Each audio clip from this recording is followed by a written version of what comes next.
Hey, hi, hello. Good evening. Welcome to the middle of the week. I hope it's been doing you well so far. As for me, it's been going pretty well. It's been a pretty straightforward week. Definitely a lot less exciting than last week, considering there are video game conferences going on. But hey, an average week is still better than a bad week, right? So I'll take it. Should be a pretty calm one, all things considered, because I don't have like any big events happening. Oh wait, no, I forgot. There's the Steam Next Fest going on. I've been playing a few demos.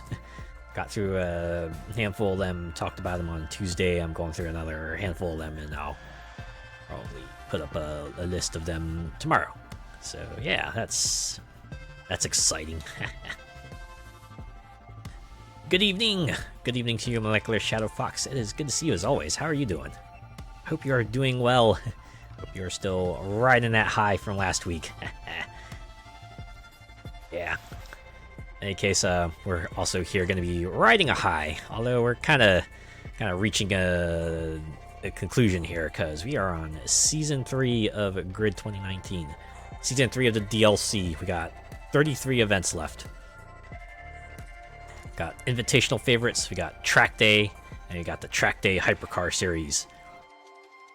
Pretty close to the finish line, right? Almost there. And tonight we're gonna make some inroads. Probably gonna be like the same distribution of events as we did with season 2. I feel like that divided everything up neatly and didn't make any one stream extra long, so we'll probably do like everything. Right, we'll do the first 10, we'll do the endurance, we'll probably do like the first big 4 race event, and then that should put us in a good spot, right? Kind of sad because I only have 1 full day left. I was like, oh, back to regularity. Ah, man. Okay, yeah, I feel that, right? Always when you have like the big fun event, right? Especially with cons and stuff, you're like locked in, you're in the world that you feel like you truly can be yourself, where you truly belong, where you're with everyone who's got like the same interests as you. But unfortunately, those moments are only a fleeting, or they're like a fleeting instant, right? And just gotta go back to your boring routine of whatever you do during the day, right? During your regular days.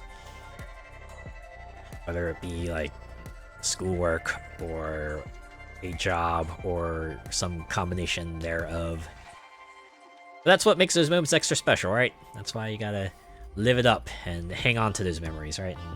And value them, and then talk about them on stream for hashtag content. No, I'm kidding. I'm kidding.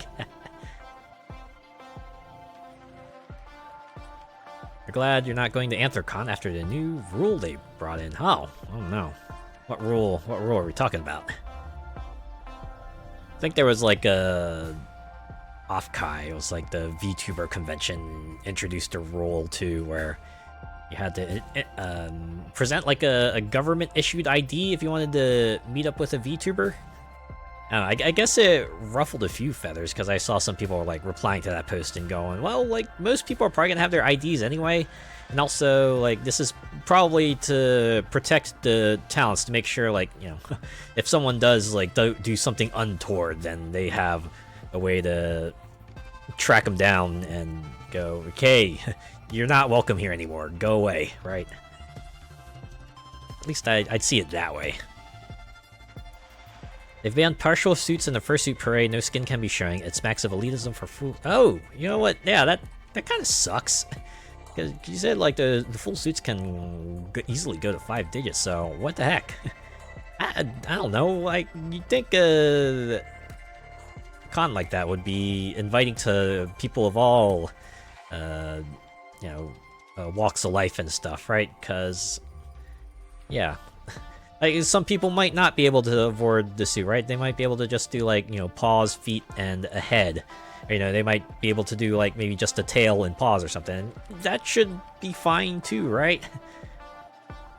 Also ableist, because some folk can't wear a full suit for medical reasons. That's true also, yeah.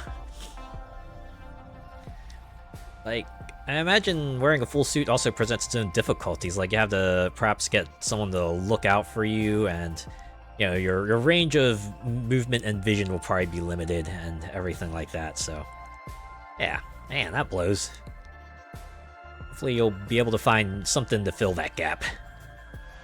All right, let's get in here, shall we? Let's start with the Jedi F1000. Is that named after what I think it's named after? Did these guys like Star Wars?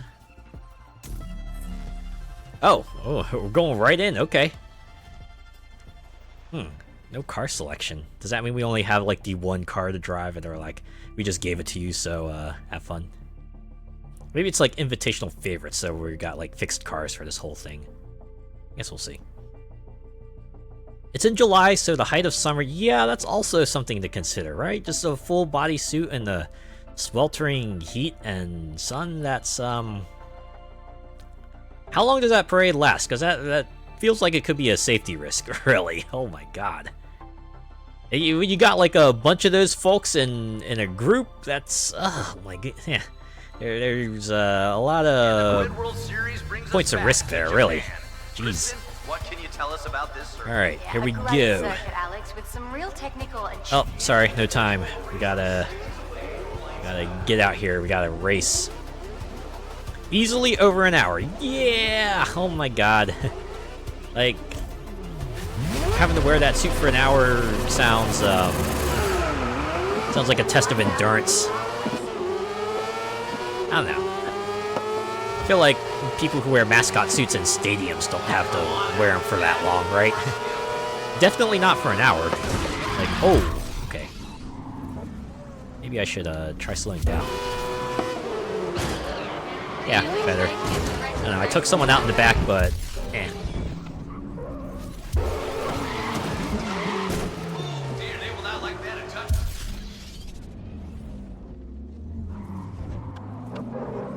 Okay. I need to find some way to like just not lock wheels with these other cars, because that's just gonna throw me super hard. Literally. Oh. Have the group pick, then straighten the parade, because it goes around the town. Oh my god. Well, at least they do the picture at the start. I feel like doing the picture at the end would only end in disaster. I remember when I did marching band, and we would always have like the summer week where we'd learn the routine and stuff, and in the sun and everything, and by the end, they'd always want us to take a picture in the heat too, right? Like after everyone was done kind of marching and practicing the routine, and of course, when you got like 100 teenagers kind of just like sitting in the stands, sweating and utterly tuckered out, yeah, it's gonna be just lots of irritation abound.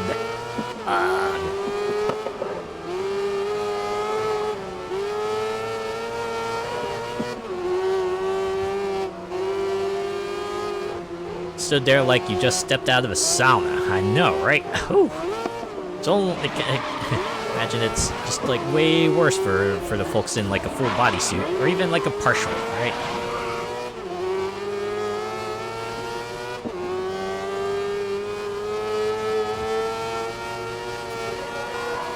Hopefully you've never were with anyone who just was like obsessed with pictures, right? Someone who just like had to stop you like every 5 feet. It's like, oh, I want to take a picture with this. Oh, I want to take a picture of you with this. And then I want to do like every single possible permutation of people with at that location, so that we have memories to share with everyone, or something like that.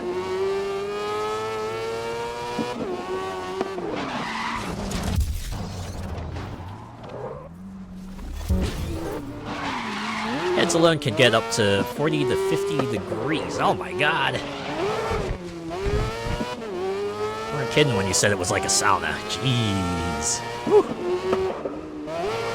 I'm just sweating thinking about it. Like, cooling down is already a work and a half when, you know, you don't have a whole thing covering your head. Sheesh.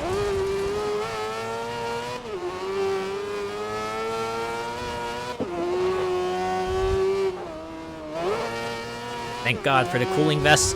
Thank goodness we got tech to try to mitigate that at least. Right.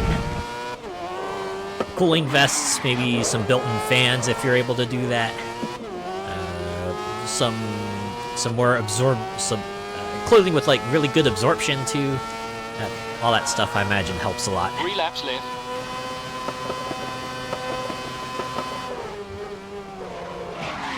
Stuff they call breathable fabric. But I'm sure it is. I'm absolutely sure it is. Under Armour is a must. I have a brother who swears by that brand. Because he likes to exercise a lot, and he always talks about like just buying those clothes. So they must be pretty good.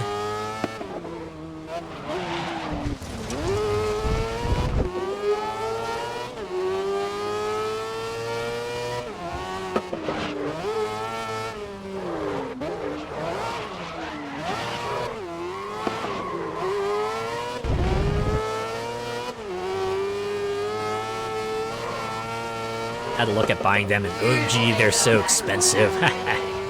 Whole price versus quality dichotomy strikes again. Of course, it's not always a guaranteed thing, right? Sometimes there are things that are just expensive that run like crap, and there are things that are cheap and still are pretty decent at what they do. Sometimes you gotta look at reviews and look at what other people's experiences with them. And sometimes you gotta fact check that too, make sure that they're like actual people and not like, you know, the plants or something like that. It's like, oh, yeah. Something, do your research.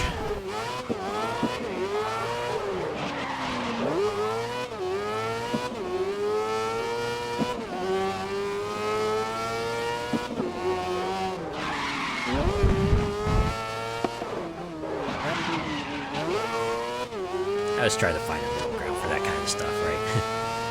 Something that's like not the cheapest, but also maybe not the most expensive. Full control and real commitment to Maybe that. read over the specs to make sure that it still does what I want to do, and then read the reviews to make sure that it performs as intended.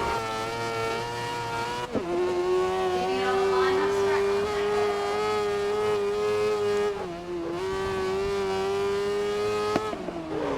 correct. Something that's in price range, but will last you exactly, right? Although the whole lasting thing feels like an increasingly rare quality these days. Thanks, artificial scarcity. Listen up. Hold the lead. Last lap. Although, speaking of mid-range products, I was reading, like, a forum on a whim, and someone there said that photographers, like, the super expert photographers, will usually use, like, the mid-range, mid-priced equipment, right? They won't go for, like, the most expensive stuff, I guess, because, you know, they don't want to put all that stuff at risk and just have it suddenly break and then be out of a ton of money. Like, if the mid-range stuff can still do what they need it to do well enough, then why not save a few extra bucks that way?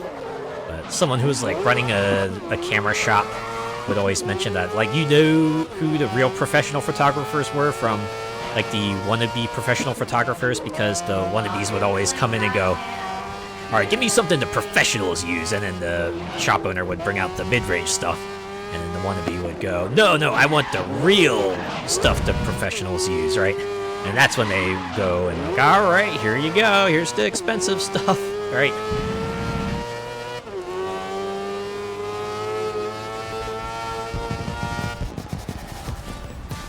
It's like shop smarter, not shop extravagantly, right?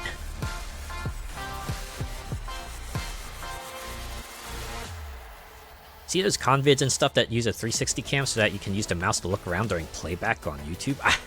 I've seen some of those, yeah. Kind of the fun thing about some of the cons I see now, right? Some of the VTuber streams I watch where they'll like be able to pilot a robot for a bit and kind of ride around the con. Sometimes with a guide, sometimes, well, I think it's like always with a guide actually, but still, it's just kind of funny, right? Funny from both perspectives, although I only see, like, you know, the VTuber's perspective, but I can only imagine what it must be like just walking around a con, so you like see a little robot just roll on by with like a VTuber on the screen, like, oh, they're visiting. But yeah, Live 360 sounds pretty nuts too. To think tech has progressed this far, that you can get yourself like the full experience and be able to watch from any angle. I imagine that would make things a little tricky, because if like something important happens from like one angle and you're not there to see it, and you're like, oh, wait, what'd I miss? As opposed to like the regular camera view, where you might or might not miss it, depending on how good the camera person is, right? Get distracted around the dealer stand looking at stuff. Yeah, I was thinking of that, right? Distracted by the art, distracted by the cosplays, distracted by maybe any sort of spontaneous dance events that are happening at the moment.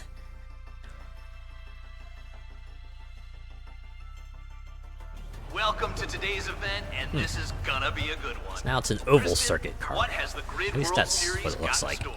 Okay, it looks like the race is about to start. Anyways, let's get out here. We're driving in the rain too.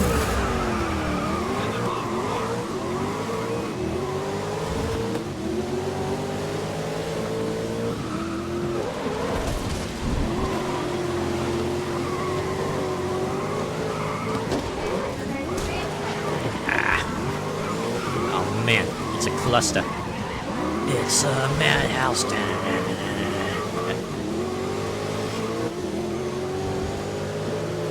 It's okay. We'll break on through. We'll break on through to the other side, right? I Break think you on have to through. be careful now. Break on through. You might have pushed Break them too on far. through.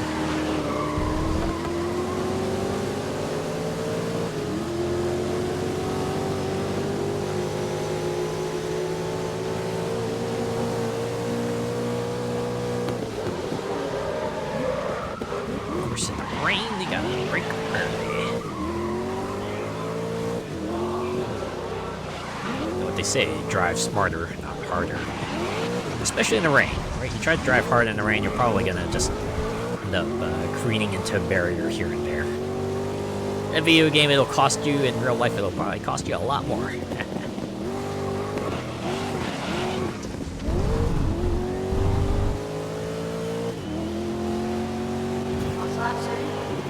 Okay. Good start. Man. Hold the lead. The Twitch ad notifier and Seribot are like way off.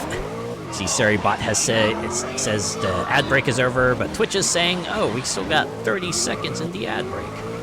I'm gonna trust Seri, because they haven't steered me wrong yet.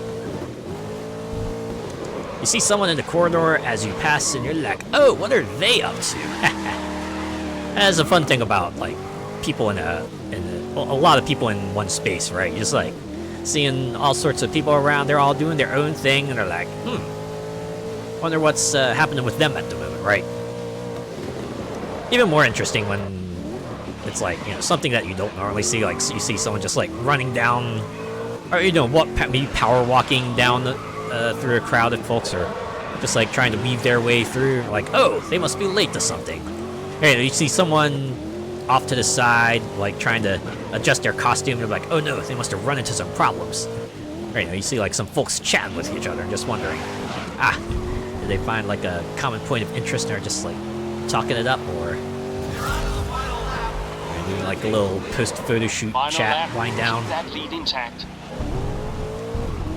It can be fun sometimes.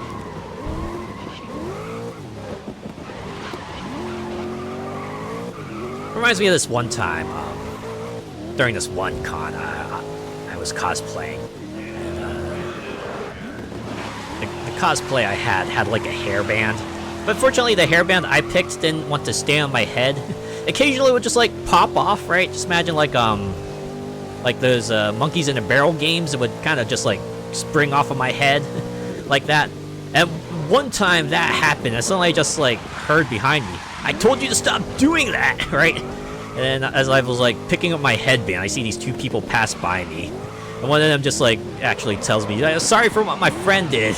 And I was like, wait, no, it wasn't them, right? Whatever you thought they did, it wasn't them. It's just my headband just does not want to stay on my head. I kind of felt bad for them. It's like on one hand, yeah, maybe I do, but on the other hand, maybe if their other friend had to go like reprimand them for that, maybe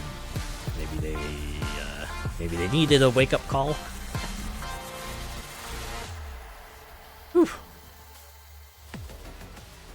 I saw one vid, a fursuiter grabbed the cam and legged it, did a full lap of the con space. Okay.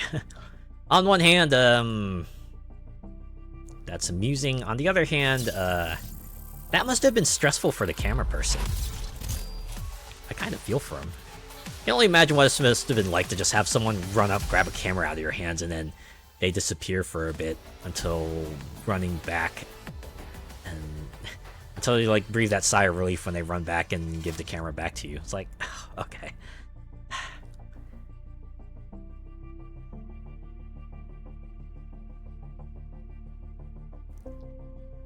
I would never do that, right? If I see someone just like going down the place in the camera, I might wave to it, right? I might say hi, or I might just like continue along my way, right? Because the camera person probably just wants like the con experience. They don't want people to draw attention to the camera, as it were. I imagine some people would anyway, but hey. You'd have keeled over running in a basically a carpet. Yeah, right. I'm gonna go look. Hey, what the fuck are you doing? Get back here! I would immediately just like run off to like the con staff or something. Going, someone ran off with my camera, right?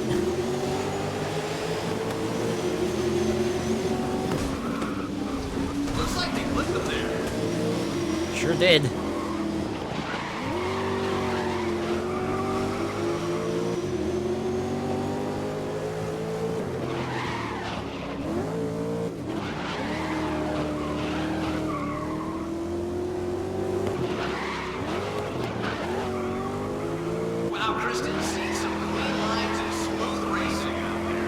Amazing how whenever a cam appears full, turn up behind you like, hi, YouTube! Hell, they know, right? Like, why else would someone have a camera there? I mean, it could also be streaming to Twitch, but that's beside the point.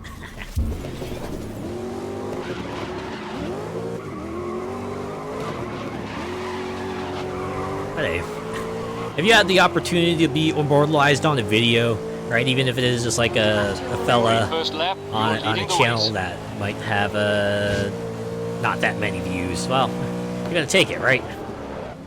Intentionally or unintentionally. Some people want their 15 seconds of fame, or even a half second of fame, as it were, right?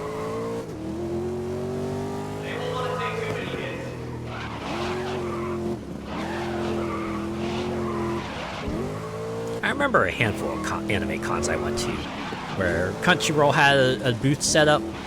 They used to have like a live stream area, where that would be just like the place they would have a camera, they would just stream it to the internet, which I assume is like their Twitch channel. Right, you could just like get in front of the camera and mug for it, or do whatever you want. For fun times. Although I never jumped in front of one because hold the lead through to the end now. Just imagine being judged by the internet. Can't be me, says a guy who decided to stream as a VTuber on the internet.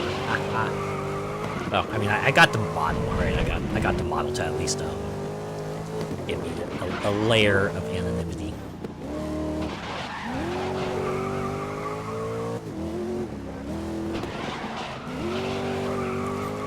I kind of am immortalized to some of your shorts when I see my name and you do a close-up on the chat box. Yeah!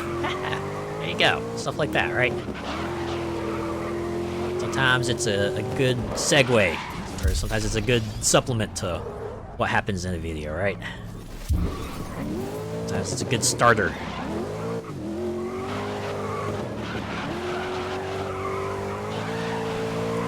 That actually happened to me once too. Actually, in another VTuber's short, you'll see my just as a chat comment just pop up briefly, right? Just one in a crowd, but I'm there. I'm like a little proud. I'm like, look, everyone, I'm on the internet. for like half a second.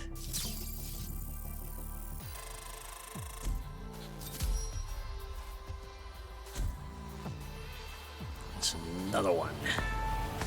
Number 2. Of course, they're not all going to be like this. They're eventually gonna start getting longer.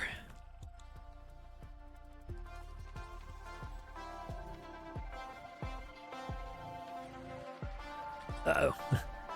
Hey, why is it taking so long to save? That was a little weird. Hopefully, if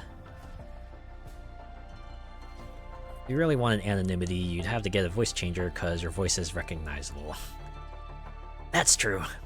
That's true. I've seen some other people say that they got recognized just because of their voice, and yeah, I imagine someone who sees me out in the wild might be able to recognize me by my voice.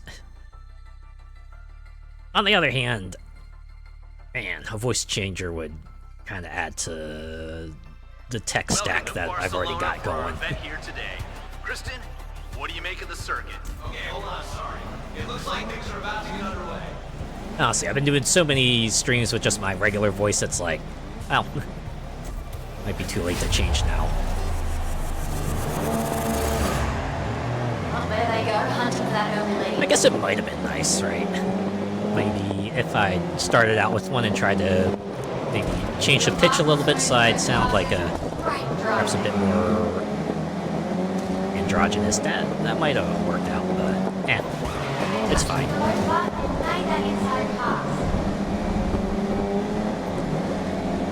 I think it has a little side benefit of just like letting me get used to my voice as well.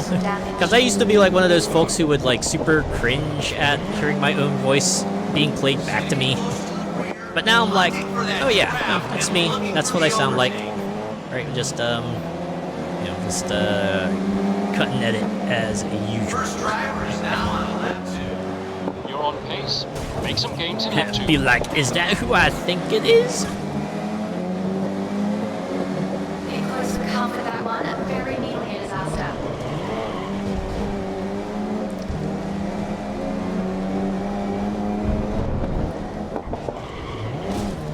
That's a huge mood. You hate your voice and accent? Oh. Yeah, I get that feel. Sometimes you never get used to it.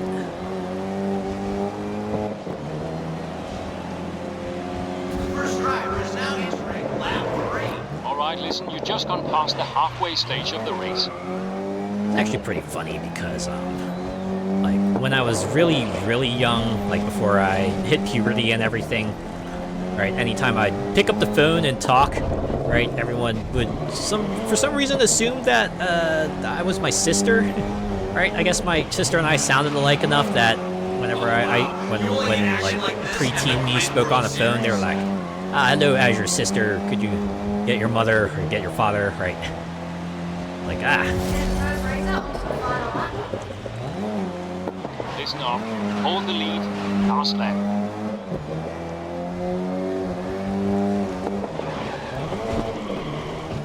Got some beautiful clean racing here. Look at that smooth line. Well balanced and well trailed.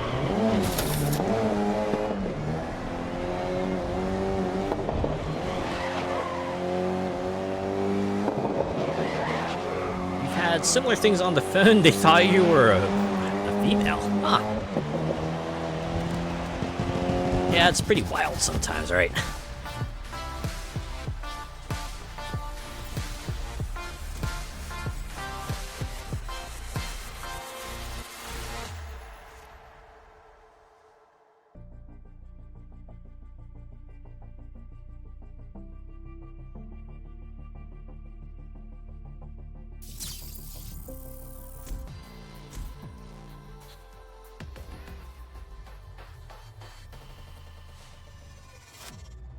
Gotta admit, I don't like speak all that much in public though. Like most of the time, I usually only speak when it's absolutely necessary, like say when I'm at the checkout and they usually ask me like, how much do you want on your gift card, right? Then I do have to respond in those regards, or like, if they ask me, do you want a receipt or something like that, right? Otherwise, I tend to be pretty quiet. I don't know.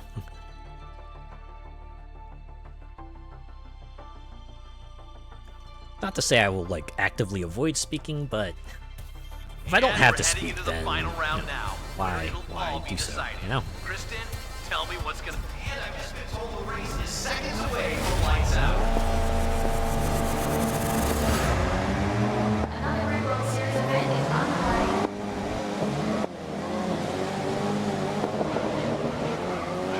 Same, usually keep to myself, but at work I have to talk quite a bit when doing team meetings and conducting interviews. Oh yeah. Work is another place where, of course, I would have to speak. And as you said, during meetings is obviously important because you have to communicate with your coworkers. Keep them up to date, keep up to date with them, and then discuss any issues that pop up as needed.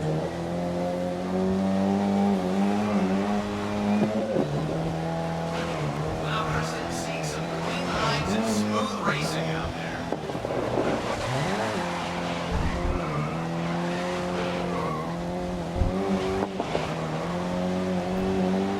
Yeah, it's funny.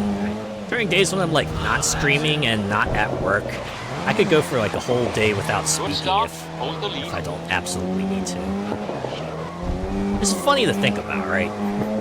Especially when you just like imagine there are some other folks out there who feel like they could talk a mile a minute, and you just wonder, man, where do they get all that energy and, you know, all that brain space to kind of continue conversing with people seemingly nonstop? Like, I like my moments of quiet sometimes, right?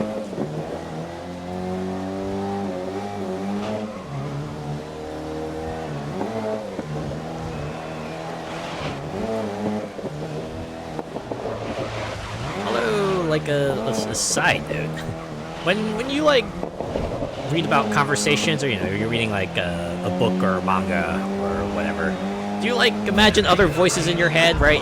Do you like give each character a voice and just imagine the scene playing out like that? I kind of do that, right?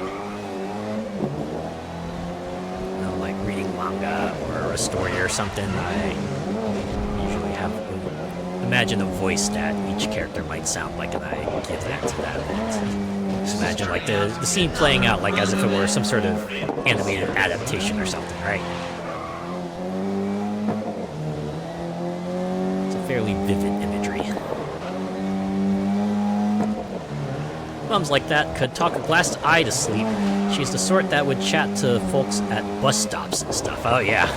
Just strike up a random conversation with another fella. Ooh. I could never do that. Oh my god. You get voices in your head, yeah? It can be fun sometimes.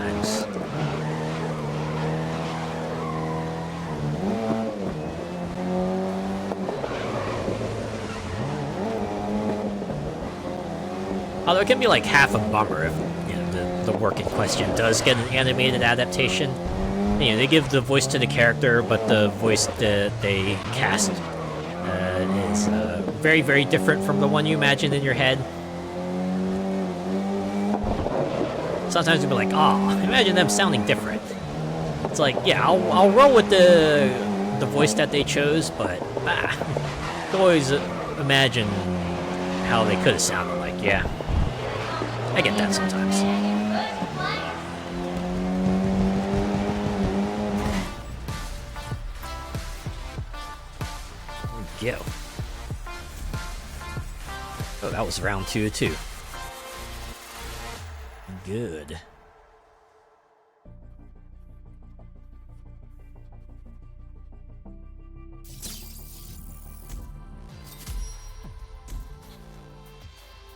Another top half of victory.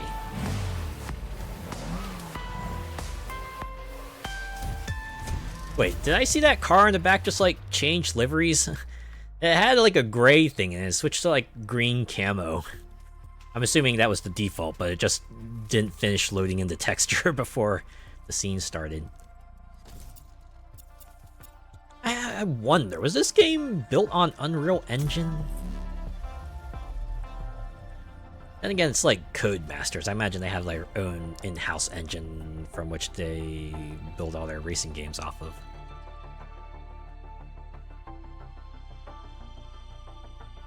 I'd be like that if my human Sona ever... I'd be like that if my Sona ever got animated and I wanted a voice for him, because I wouldn't want him to have my regular voice. The vocal dissonance. Oh, man. Always imagined that, like... If VTuber lore got, like, a professionally produced Kristen, what are we in animated for series... today? Well, it wouldn't be the great I imagine they would just without a use, bit of the a people very behind muscle the characters for the and a voice, but it's just soft funny to pattern think, like what if that. they used, Bring the voice close actors, muscular right? path right onto Like, the grid. like, a big personality has, like, a different VA or something.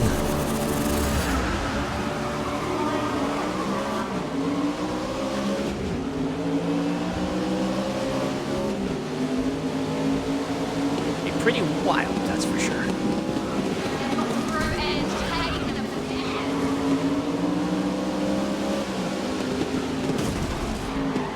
Well, Alice, that was lucky.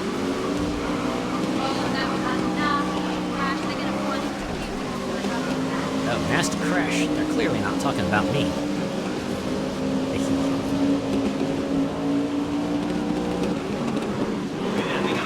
Right behind him. I'm looking for the overtake at any moment. There we go. All I gotta do is get past Sander. Can't aim out like that. It's not shooting close. Can you imagine the group photo size if all VTubers had to get together? Imagine all the VTubers in the world would be able to fit into one space. Probably because, whatever program they would use to get them all to one space would crash before they could get everyone in there. Getting through on the inside and seizing that moment perfectly. Imagine even if someone were to just like make an image and just put in the PNG of like every VTuber ever. It would be a very, very, very large image. Probably be something that would be able to easily cover like the state of Rhode Island or something, I imagine. Maybe even larger. Right? If you assume like every VTuber is around like average human size, like 5'6", approximately 150 centimeters. Pretty wild. Pretty wild.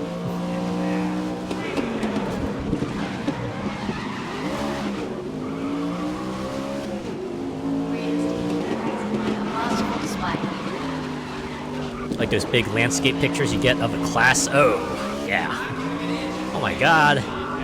You reminded me of class photos. I remember those back in my school days every year. It was like that infamous picture day where you had to come in dressed up. You had to go to a special spot to sit and try to smile. And even when you're smiling, they'd be like, hey, come on, give us a smile. I'd be like, I am giving you a smile. And then they'd be like, no, really, give us a smile. And you're like, but I am.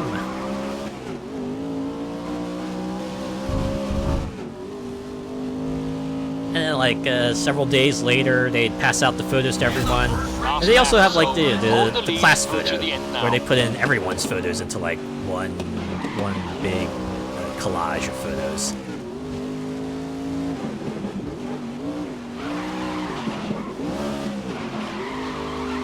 Inside, you're like, it's school. What's this smile about?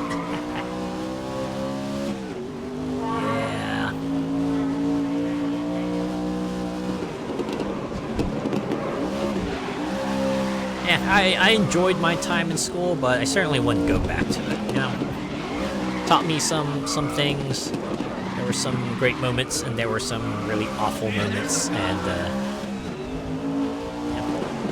it can stay in the past.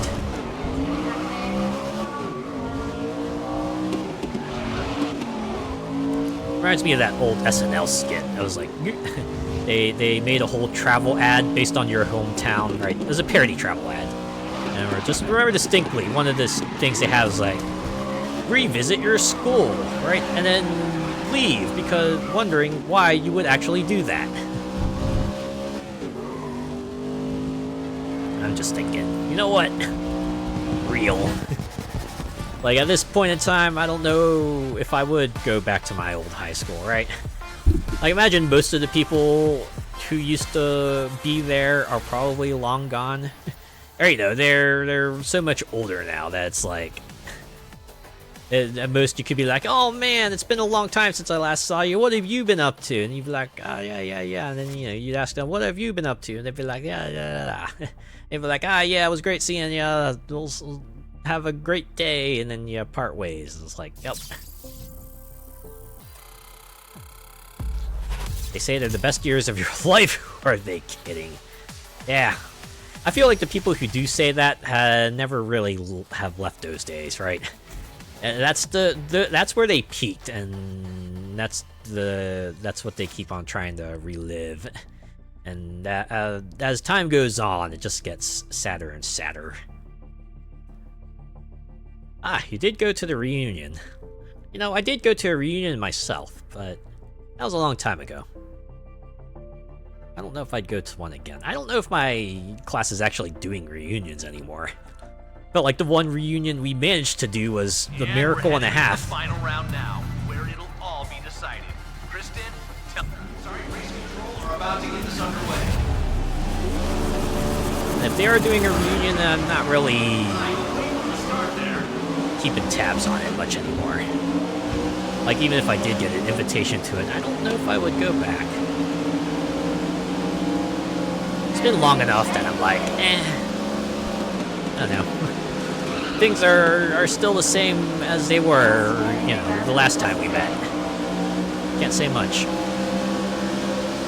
It's like the one reunion I did go to. They were talking about like the stuff, my accomplishments in middle school of all things, right? Like, yeah, those are great times, weren't they? Yeah. Side by side, like a mirror image of each other.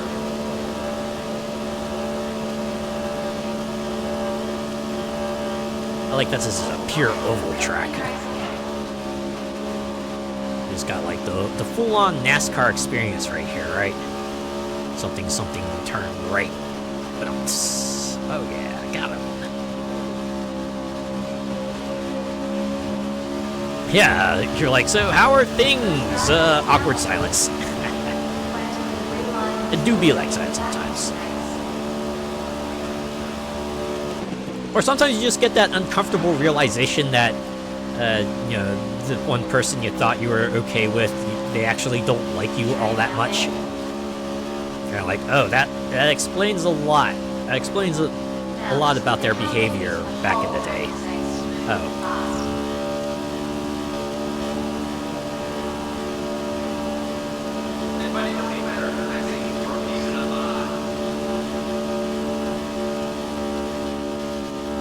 It all comes out after a few drinks.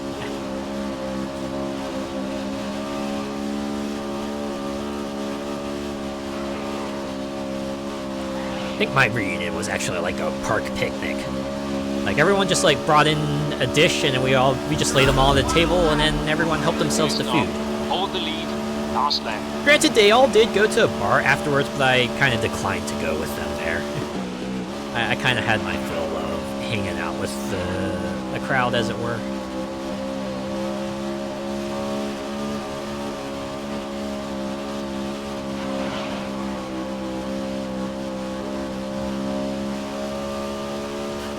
It was awkward enough on parents' evenings.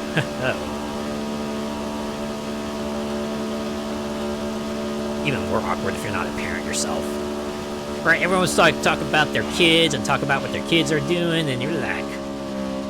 Yeah, so, I played this really cool video game called Sea of Stars. They just had an expansion come out called Throws of the Watchmaker, right? And they're like, yeah, that's really great, Azure. Right? They just go back to what they're talking about.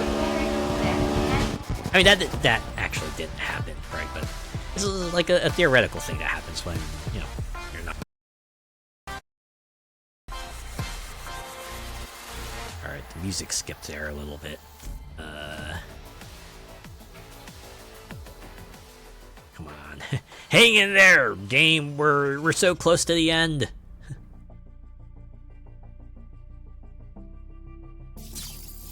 Alright. Got back here fine.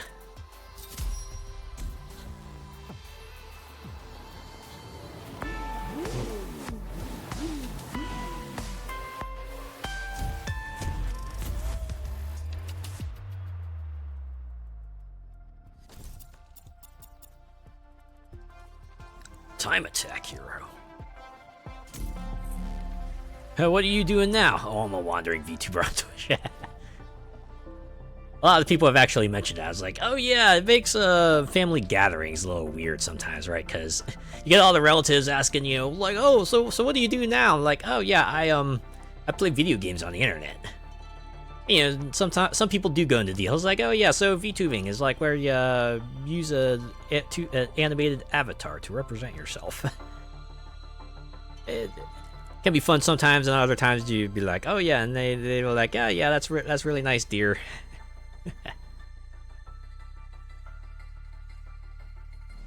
And here we are for the That being first said, there round, are like a handful How you feeling about this of one?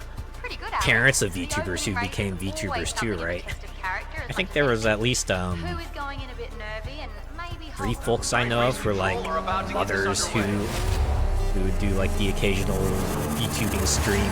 It's pretty funny. Pretty funny to think about. Right. They're not giving it an inch and making contact.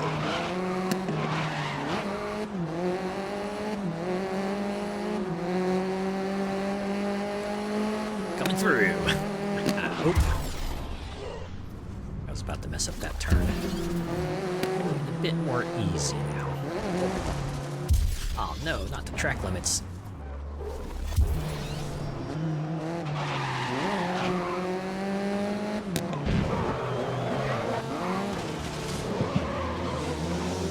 Very touch and go, but they've made that inside pass.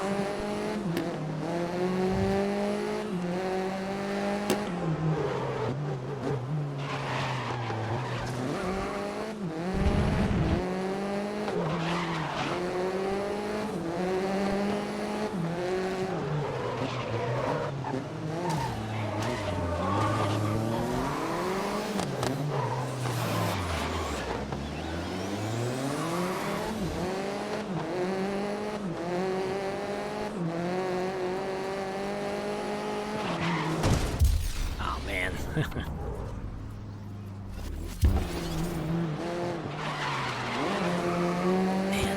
Man, this track has a really low threshold for off-track limits. Yeesh. I guess it makes sense because there's not a lot of off-roading to be had here. OMG, your profile pic just appeared at the bottom of the screen, and on the banner, subscribe to Azure Gale, never miss a moment again. Oh man. Doing those kinds of ads too. That being said, I've seen that on other streamers too, where they'll tell me, hey, subscribe to this channel. Lowe's driving here, Alex, finding clean air. Climb on himself right up to the overtake.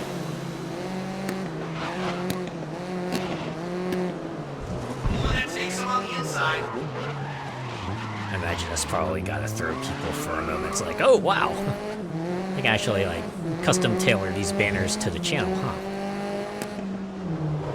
Just slap on the image and the name and boom, instant ad.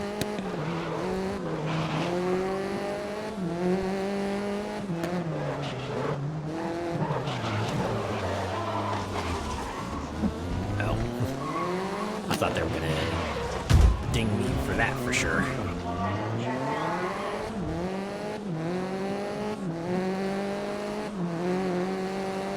I haven't streamed since 2017. Oh man.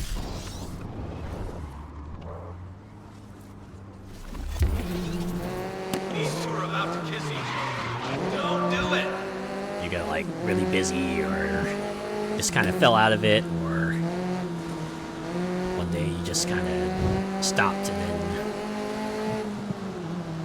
never looked back.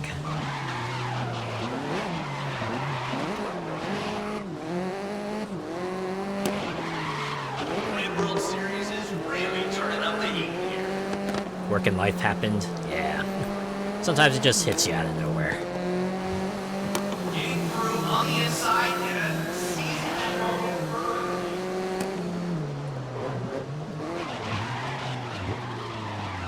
I have to say, it is like a slight bummer, right? When you're just like going through YouTube and then you find this channel that's like seems pretty interesting. You're like, oh hey, you know, I could I could vibe with this, right? I want to check out more of their videos, and then you go look into detail, and then you realize, oh wait, the last time they streamed, the last video they put out was like a year ago. I'm like, oh man. Yeah, you're just trying to look around to see if there's any sort of sign, you know, something to let you know if they decide to just hang up the towel or something else. But you know, just like you know, one day they just stopped, right? And they never put another thing out. Give me a bummer when that happens. On the other hand, you know, just hope that they manage to find something else that makes them happy and they're doing well with whatever they're doing now, you know?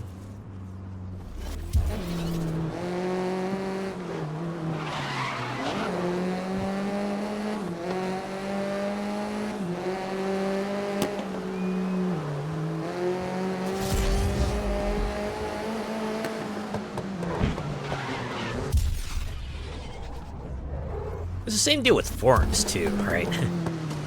You get like maybe the member here or there who posts regularly or semi-regularly, and then one day they just like stop posting, right? You just realize you're just going through the forums and you're like, oh yeah, there's this other person. Wonder what happened to them, right? You like check their profiles, like, oh yeah, last online 8 months ago or something like that. Like, oh, huh. Right, you try to look at their history to see what's going on, but can't really get a conclusion or anything like that. So you just have to hope they're doing fine whatever they're doing now.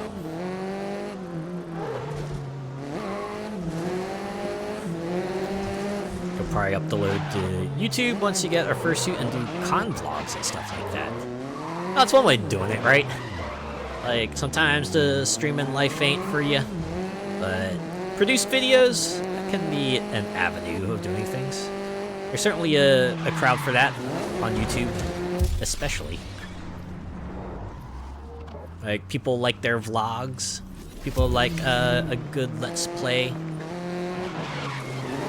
Having like the pre-recorded videos lets you kind of divide things up in a meaningful way and maybe let you do a little bit of post-processing, a little bit of editing, kind of touch up the video, maybe punch it up a little bit. It certainly has its advantages. Just don't have time anymore for streaming? Yeah, that's understandable. given the kind of schedule you have and the work you have. I get it. It can suck sometimes, especially if like it's something you do enjoy doing, but you really can't anymore because of real life that kind of just like comes out and just you know, kicks you in the face. I think I've seen some people in that circumstance where they want to stream more, but their work kind of requires a lot more focus from them, so they can't really do that a lot, which can be a bummer. Because you can kind of feel it from them. It's like they want to do the fun thing, but it's like, well, they were forced to work, right? They were forced to do their job to get the money to lets them continue doing the fun thing, right? Hello and welcome to today's event. Kristen, what have we got in store here? And I've just been told the race. We got in store another time attack. There they go, hunting for that early lead. Wouldn't have minded documenting my project car restoration. Well, there's an avenue to take. You said you have another project upcoming, right? Might be a good place to start. If you got the time and resources for it, of course.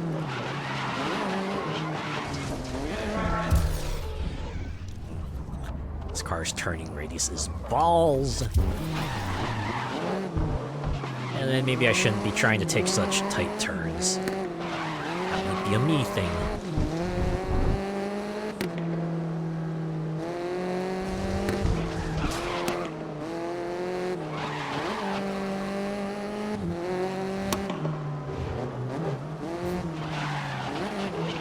My sponsor is Zoom. Was that the ad that was playing? It's like, download Zoom today. Guess there's still got a bit of a high from the world situation.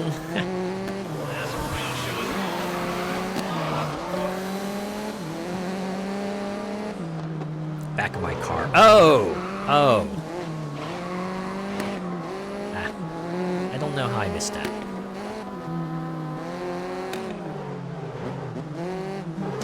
Well, this was a 2019 game, so... Although I didn't check to see, like, when the DLC was released, because... Depending on when the Season 3 DLC was released, it could very well be the video conferencing app.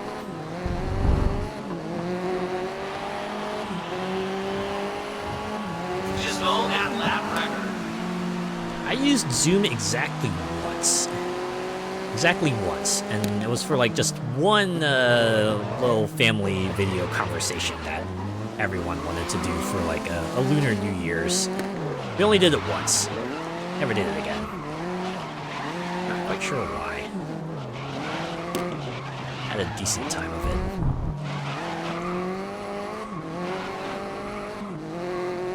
And again, we all meet in like real life, so maybe it's not as important.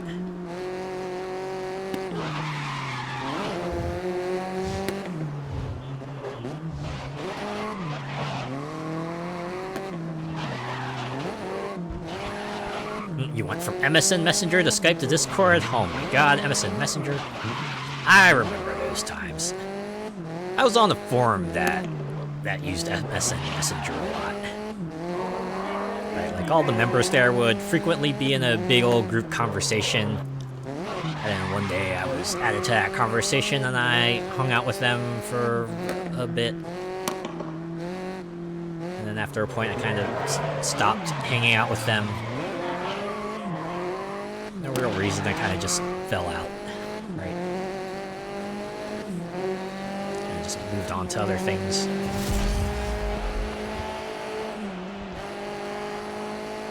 And Skype. Whew. Never used Skype all that much. Although, rest in peace, Skype. Since they ended support for that app. Like, apparently if you open Skype now, they're like, go download Teams and use that. I'm like, I already gotta use that during work. No thanks. I'll just stick with Discord, I guess.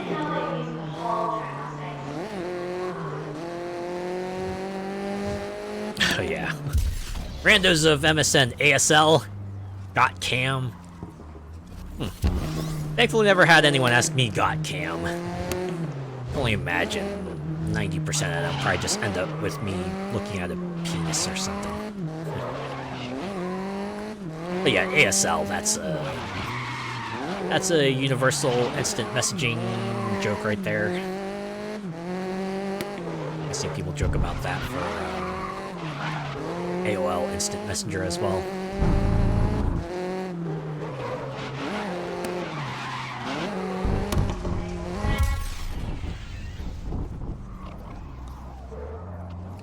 A precursor to Omegle Chat Roulette. Oh. You know, I never used one of those. I've heard some fun things come out of it, though. Like, there was that one guy who did a whole concert, and he would just, like, hop onto that and just, like, give concerts to random people. Must be pretty wild on the other side, too, right? You just get matched with a guy who just streaming a concert to like 1,000 people, and a guy just suddenly yells, "Hey, say hi to this person!" Right? Then you start playing something on the piano, like, oh my god.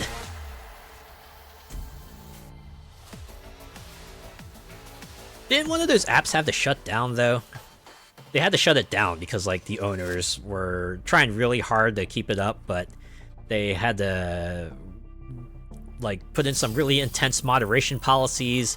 It kind of took a toll on them, and they were like, yeah, I can't do this anymore, right? And they just shut it down. It's like, it's a bummer. So it's like, this is why we can't have nice things, right? Because, like, the matchmaking chat app sounds wonderful, but always the bad apples that spoil the barrel, right? I heard there was one for VTubers though. Some people I saw on Twitter were talking about like some sort of VTuber random And we're heading into the final like round matching up kind of chat app, and Tell me, okay, it looks like the race is about to start. for the most part, it seems like everyone had a good time of it. Although that might be because of its like relative obscurity at the moment. I'm sure if it were to pop off, we'd probably have a few incidents here and there, maybe more often than you would be comfortable with.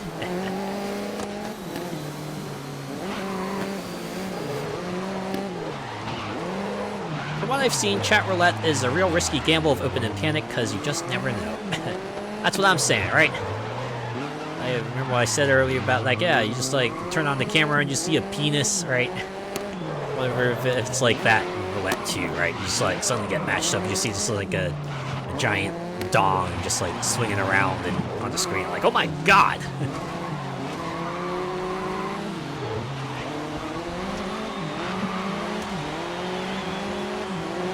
What a fast life soon on through the Yeah. There are definitely things that, some things that you should avoid doing in public, right?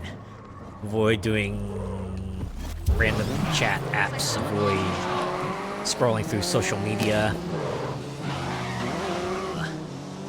Maybe don't put your conversation on speakerphone, depending on what kind of conversation it is.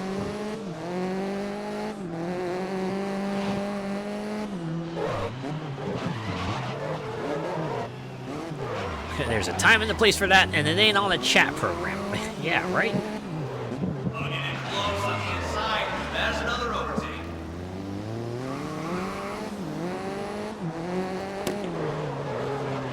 I do have to admit, though, I'm like slightly curious about the VTuber random chat app. Haven't looked into it, but maybe I will. I wouldn't actually use it though. I just want to see how it works and what people think of it.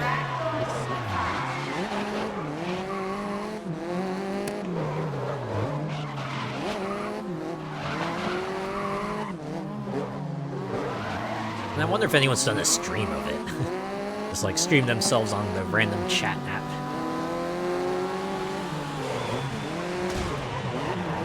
This Grid Rule Series is one for the books.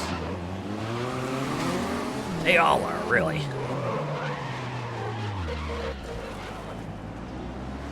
I'm gonna have to slow down for that one.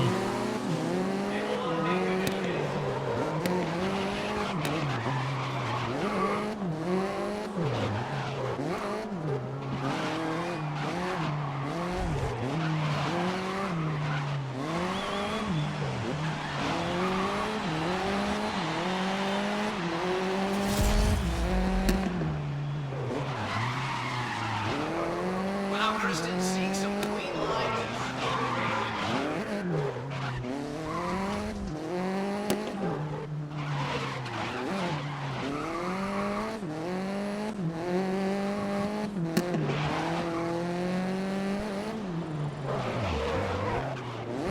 Taking the corner with ease there, Alex.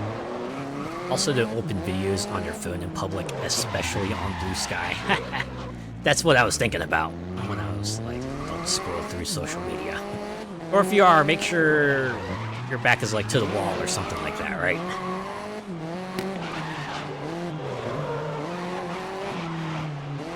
But yeah, videos are especially something you want to avoid opening.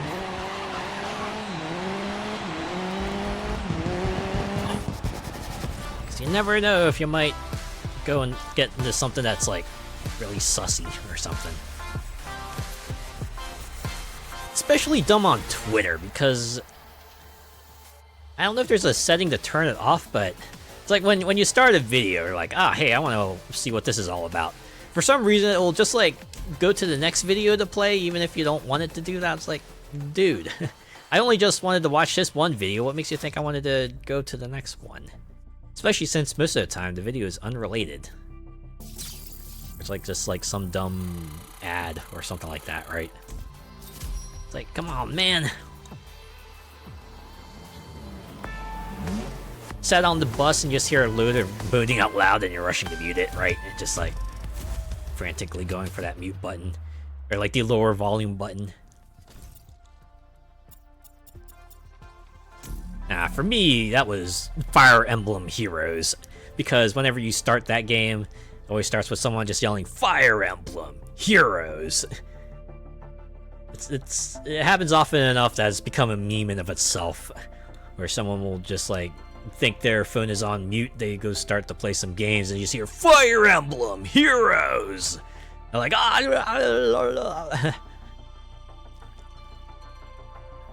Just multiply that sort of awkward feeling by 10 if you're at work or something.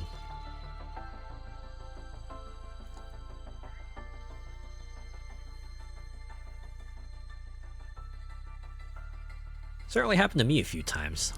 And here we are for the first round, Kristen. How you feeling about this one? Look, Okay, it looks like the race is about to start. Why are so many of these events in the rain? Jeez. First place, feeling the pressure there? Right from the start. So much rain. Yeah, they've taken the great overtake there. So I guess if you want to kind of provide an escalation of difficulty, then rain is a pretty good way of doing it. And this is the Season 3 content, so I imagine they had to... They might have felt like they needed to escalate this somehow. What better way to do it than rain?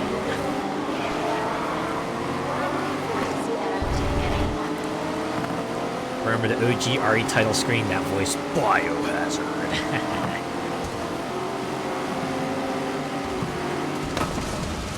My favorite one of those is like the Sega screen, right? You see your Sega. Very, very iconic yell. Still do it to this day, even, right? You see, like, you'll hear either, like, you know, the classic yell or like something equivalent to it. Right, like you start up like Hatsune Miku Project Diva, and you'll get one of the Vocaloid characters singing Sega, right? Fun times. You missed that Sega? Yeah, I do too. Now just look at how they're using the whole track. Like some of their other Sega logo introductions aren't that bad, but the Sega yell is just, it's just iconic, man. I know that word is overused, but it's iconic.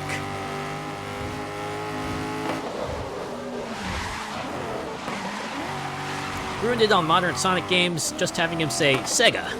I think I've heard that, and yeah, it can be a bummer. I suppose Roger Craig Smith was not up to saying Sega. On to lap 3. Okay, you're halfway through the race. Maybe the voice director was like, no, we can't do the classic Sega yell. What are you talking about?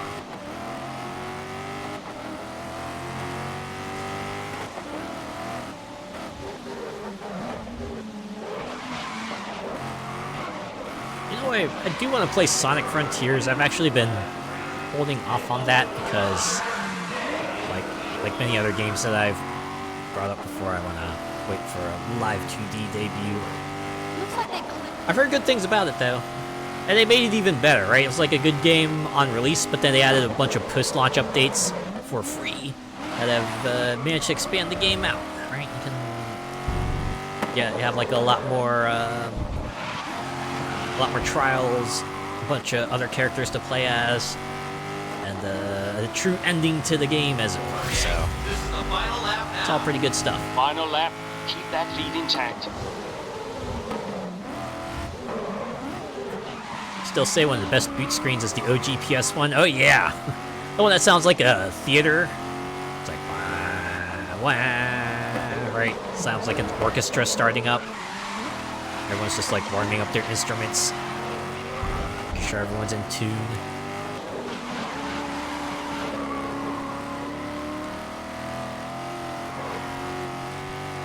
And that jiggling sound after? Oh yeah, yeah. It's a nice cherry on top of the sundae, right? I like the PS2 intro as well. It looked like you were going into a whole new world. Which I guess fits, because, you know, that's what video games are pretty much like. Had a pretty good sound as well. Uh-oh.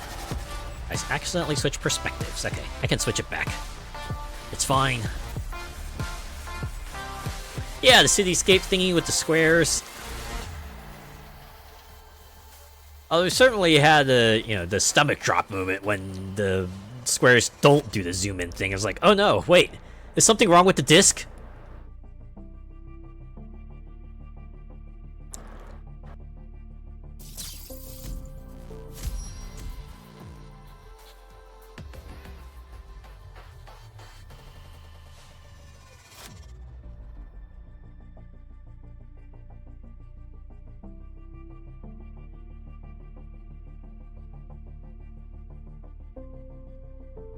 Scared the hell out of you when you got the red one when the disc was faulty. Oh yeah, I was like, please insert a valid PlayStation 2 disc. I was like, oh my god, what's going on?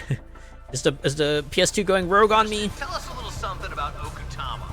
It's usually how those kinds of things starts, right? Sorry, Race Control are about to get... There we go.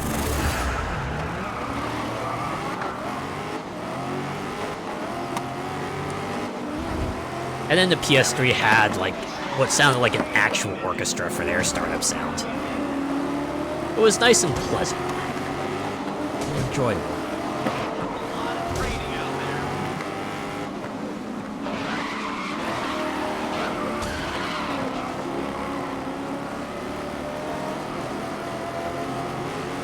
Oh yeah, the green blob on the OG Xbox that made some very weird noises if you left it for a while. Always found that interesting. It's like, what is that blob? What is its reason? The way they made the Xbox menu look like some sort of space age UI.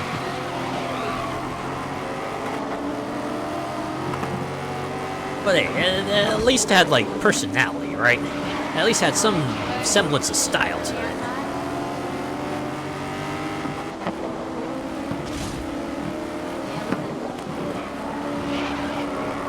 Always bums me out that it feels like a lot of modern UIs these days are just like a bunch of squares, right? There's like a bunch of squares or a bunch of rectangles laid out in the grid, and it's like, okay, this was like kind of neat the first few times, but if, like, every menu is like this, it can be a bummer.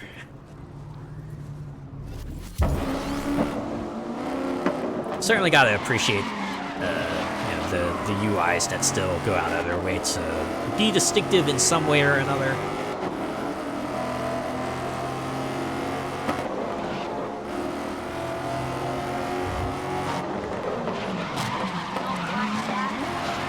Basically modeled after the Windows UI with the tiles. Yeah.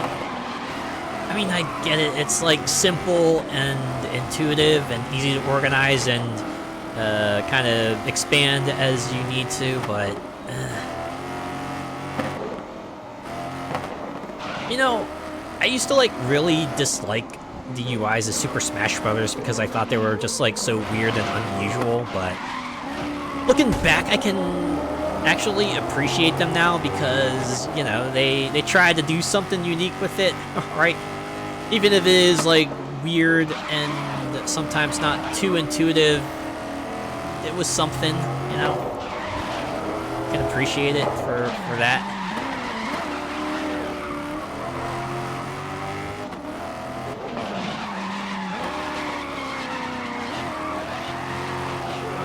Whew, that was quite a drift.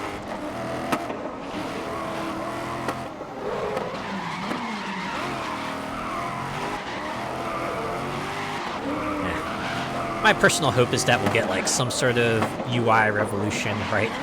Like, someone high up realizes, oh, no, people like cool-looking UIs, right? You don't need to make everything look like a tile floor or something like that.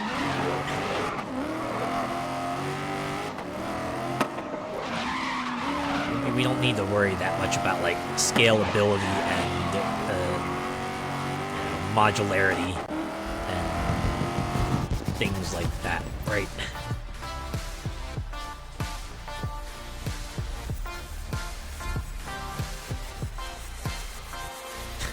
Got me thinking of the awesome boot screen that Eternal Champions had. Random character destroys the Sega logo. I like a good title screen gag, right? A little logo joke to kind of tie it in with the game you're playing at the moment. One that immediately pops to mind is when you play the Marvel Spider-Man games, the ones developed by Insomniac. They have like a little logo gag where part of the Insomniac logo floats away, but then like a web goes and draws it back in. Pretty funny. Oh, speaking of the Sega logo, I remember Vector Man's little logo joke, where Vector Man just drops in on the screen. You're like, oh, that's pretty funny. Then you realize, oh wait, no, I can control Vector Man, and then you go like randomly blasting things. You're like, oh hey, I think there's like the TV that you can just barely see. Or you go blast that open. You're like, oh wait, that's a bomb, and you go explode, and suddenly like the entire screen just shuts down. Right? I'm not sure. Okay, it looks like I always the found race is that about to amusing. start. Always some real aggressive racing when they were to set.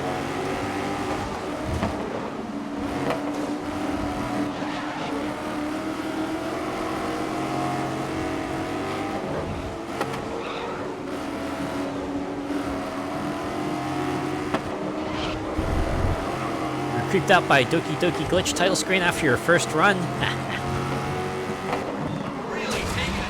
Yeah, I imagine that would throw I think people, you may right? have upset them.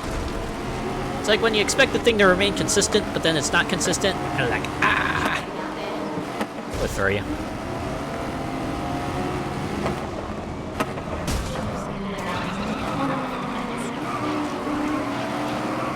That's what I say. Excuse me, coming through. Excuse me, coming through. Excuse me, coming through.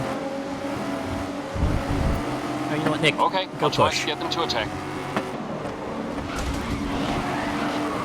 Okay, they said they can't push right now. Alright, we can try again in a bit. Like now. Understood? I'll ask them to push. Listen, you've got a good position going into lap 2. You got this, Nick. You can do it. Ah! Lack of judgment for a split Oh boy, these guys are really giving it. Woohoo. This might be a fight. Alright, Ethan. It's you and me now. Only one of us is gonna win this, right? It's gonna end with one of us out in front. Hopefully it'll be me. Remember Soul Blade changed your title screen once you completed the game? All the weapons will be on display. Oh yeah! The main menu changed too, right? Like the evolving title screen, as I think TV Tropes puts it. Changes in context to what's happening in game, or if like you completed the game or something. I like that they did that in Sea of Stars, right? The title screen would change depending on where you were and like what members were in your party at the moment. It's a nice touch. Oh, Pentiment had a nice one too. Whereas like the wall in the background that would normally be plain would actually be painted if you completed the game, and Magdalene painted a mural for that particular story. It'll reflect that.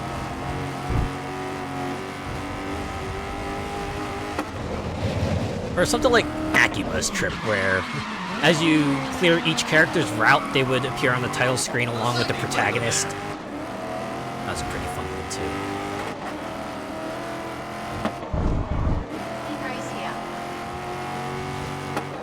too. Little sign of progression like that. That's always fun. Like a little acknowledgement of where you are, what you've done.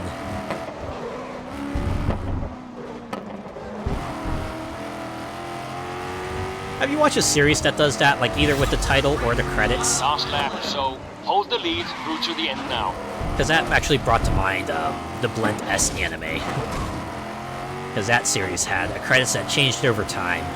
Because it starts with only like 3 people in the main cast, but over the season it gets 2 more. and they get added into the credits. And then I think like one of the characters gets a dog too, and then the dog also gets introduced into the credits. I think they have like a particular scene with a cork board as well that fills up with photos as you know, they get more moments from the series itself.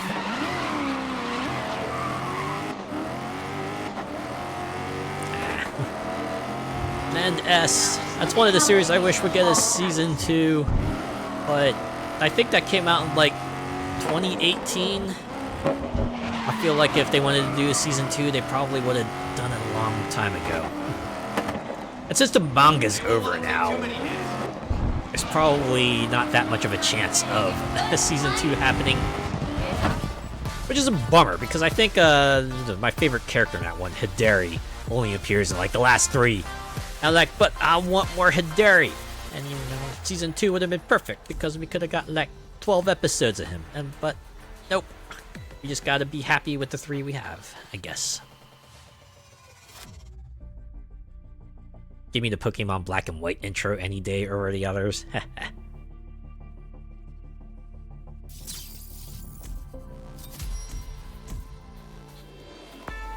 That's another one in the books. Oh yeah. Get some water.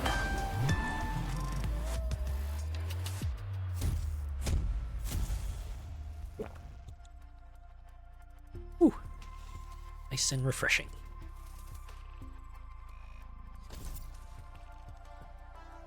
OG Digimon intro. Oh yeah. Digimon are the champions. It's even wilder to think about. It's like, yeah, those intros are catchy, but then you realize, oh wait, the original Japanese version had like a different intro, right? It's like, oh yeah, it wasn't like, you know, sometimes the intro they have for the localized version is good in its own right, but there are other times where you're like, ah, oh, I wish they just like adapted the original intro in some way or another. I mean, I get it, right? We wouldn't get moments like, you know, change into digital champions to save the digital world, or it's time to duel, but... How you feeling about this one? It's the opening race, and I Or guess you we know, will see Rock the who's out Dragon. there to feel out Rock the Dragon was competition. also a good one. Who is All right, we'll get back to that shortly because it's time to get started. Oh, and who could forget the Pokemon intro, right? I wanna be the very best that ever was. Now, it's probably telling that the Let's Go Pikachu and Eevee games had a trailer that basically recreated that intro with the song resung by the original singer. It was pretty wild when they did that. But, you know, they knew who they were going to market that to. They knew who would be totally into it, so that's why they did it. And hey, they were right. You know, I totally dug that. It took him years, but he finally got there. Yeah, right. The old Ash Ketchum finally became a champion after 20-some years of traveling.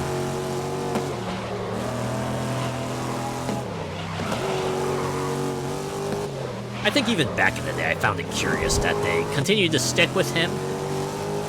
I feel like, I wonder if that series might have done better if they just made it an anthology, right? And they just focused on the new pro tags with every new region.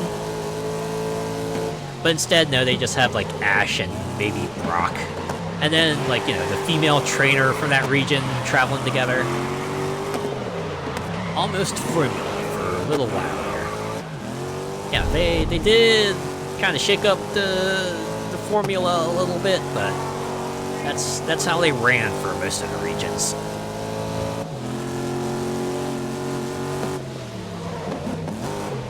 And again, they screwed him over hard with that Tobias.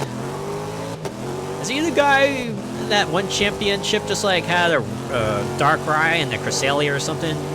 Basically existed to just like stomp Ash into the dirt and deny him a championship because fuck him.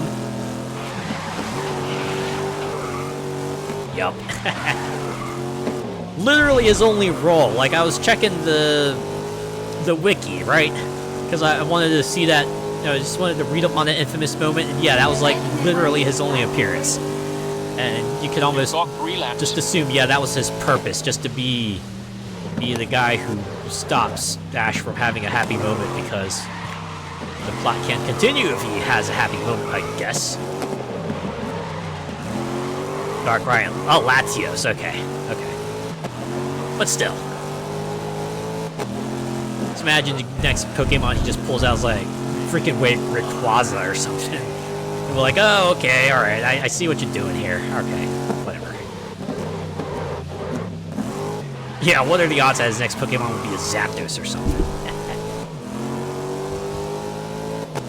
Well, wasn't there like a sub-series, right, when they adapted like Battle Frontier or something that had like a guy with an Articuno? Just had an Articuno, right? You know, like the legendary Pokemon that in universe was meant to be like, you know, an elusive wild thing. Now this guy just has an Articuno. What do you mean it appeared in Pokemon the Movie 2000 was kind of a big deal there?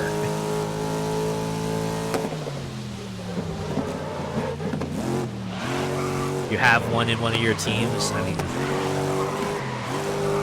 it's a gorgeous Pokemon, so yeah. There's a reason why they call those like pseudo legendaries, or you know, they're not usually as hard on people who include them in their teams, right? Certainly not to the degree of someone who includes like, say, Mewtwo or Ho-Oh, folks like that, right?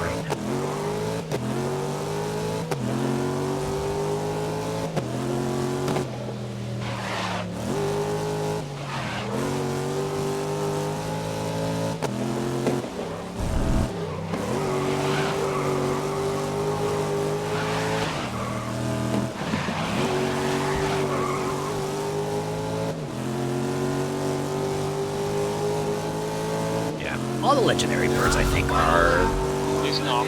Hold the lead. Last lap. pretty, right? Like Articuno, obviously. Moltres is pretty cool. It's a firebird. Zapdos, so like pretty cool looking too. Very edgy. More ways than one.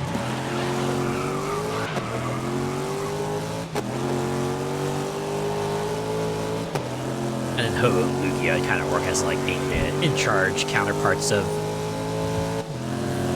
those three.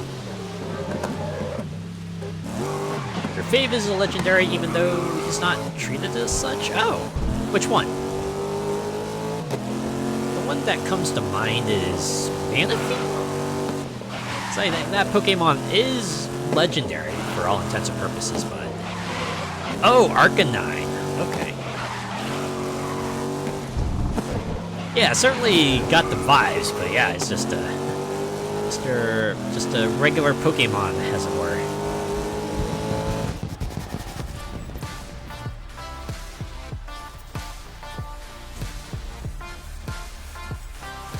Yeah, Arcanine looks cool.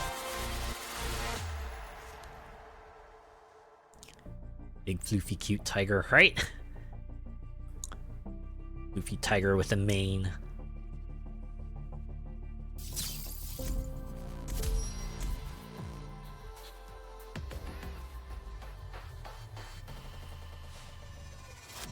Is there a regional variant of Arcanine?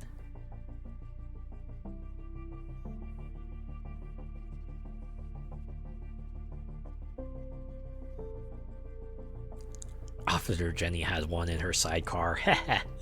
You imagine just like someone rolls up with a tiger in the sidecar. I'd be like, all right, you got my attention. Do you need anything? Kristen, okay, sorry. We are about to get started.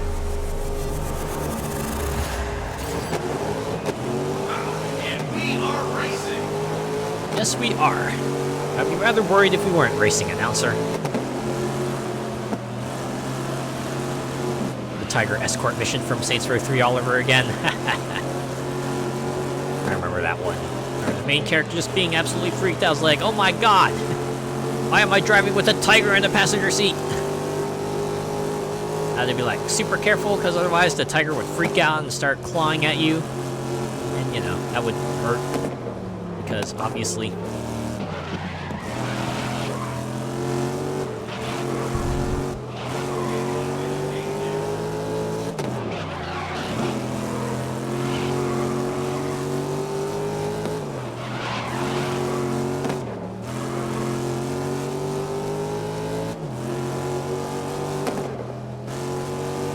They got them big bamber paws.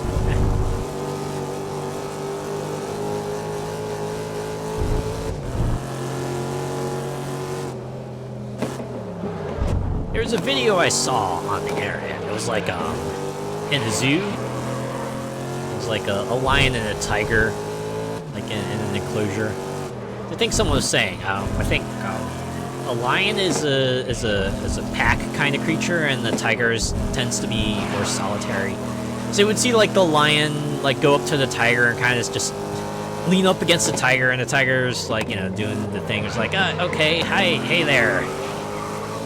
What are you doing? Right?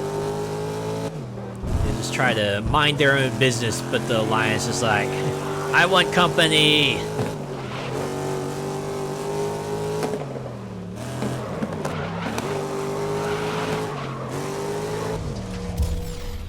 Lions. Males are, at least are lazy arses. Yeah, they are, right? I did learn that female lions tend to be the ones that do all the work, right? They're the ones who hunt. They're the ones who take care of the cubs. Lions just kind of, the male lions just kind of lays around. Good start. Hold the lead. Certainly a lot different than what Lion King makes them out to be, right? You want the perfect example of purring? That was it.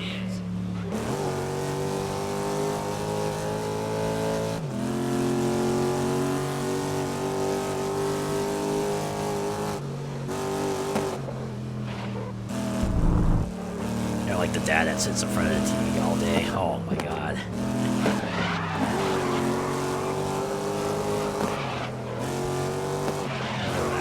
Honey, did you take care of, did you feed the kids? Did you make dinner yet? Did you go out shopping yet?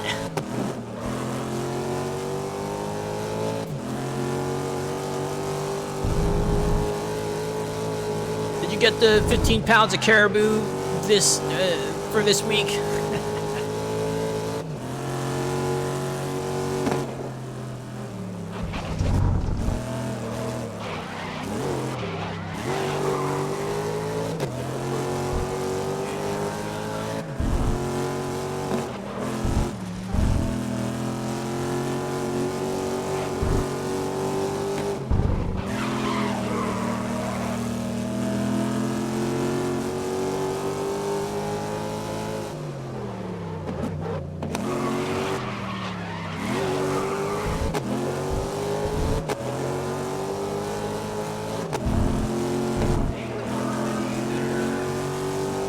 Yeah, feeding tiger like first. Is that how they are in the wild? Right? It's like the lionesses come home with the hunt, and then the male lions are just like all over it. They're just like digging into it. First thing. Final lap.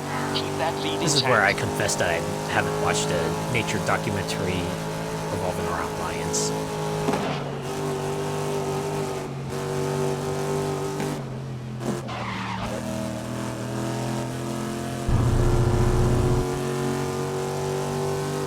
Feed first. I mean, hey, it's the way the animals do things, but right from the outside looking in, you're just like, right?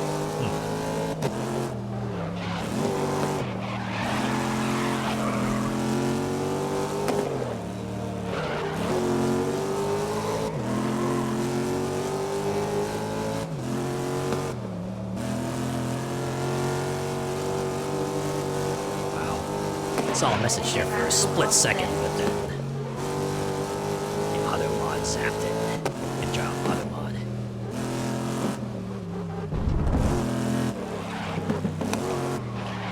Wouldn't get away with that with humans, I know, right? Anyone who did that would be rightfully called out. They'd be told, wait your turn. People who actually put the effort into getting the food will get it first, you know? Or maybe the kids first too, right? If kids are present, then let them have at it first. And everyone else can get it.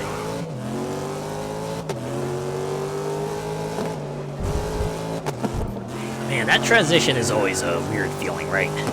When you're at the family gatherings and then you have the roles change right before... It would be before, like, if they let the kids go first and then they let you through. But as the years pass, right, eventually you kind of get promoted to the adult group and you have to wait for all the current kids to go through and get their food before you go in and get your plate. Certainly throws you, well, it threw me for a bit the first few times it happened, but, you know, as with most things, I eventually got used to it.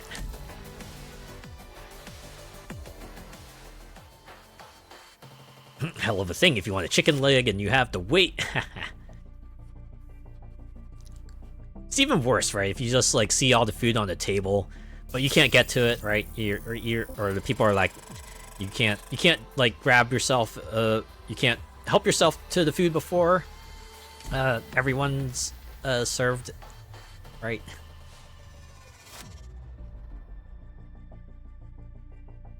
And you're just like, but I just want some crackers, right? Let me have a little bit of cheese spread and a few crackers, and I'll be out of your hair. That's all I want.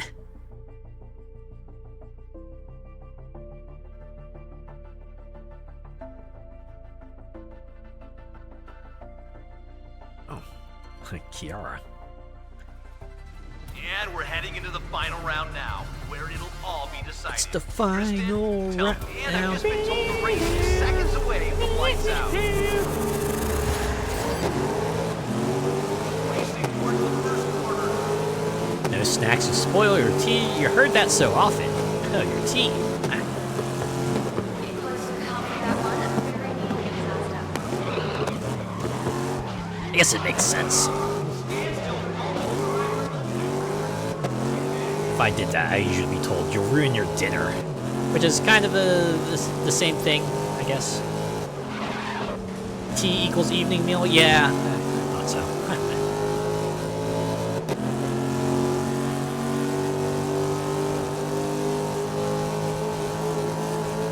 Yeah. It's like either that or like, you'll have no room for dessert. Like, sure, but, you know, it doesn't solve the hunger problem now.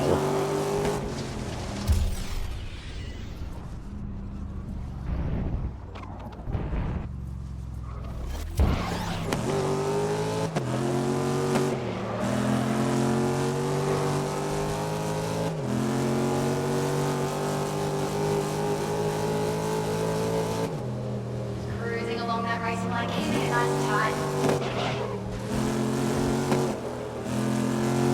Eat this after I made it, you'll get it again tomorrow morning. Oh my god. Thankfully never had that happen, but it's a good way to make your kid just like absolutely hate that food. Seriously.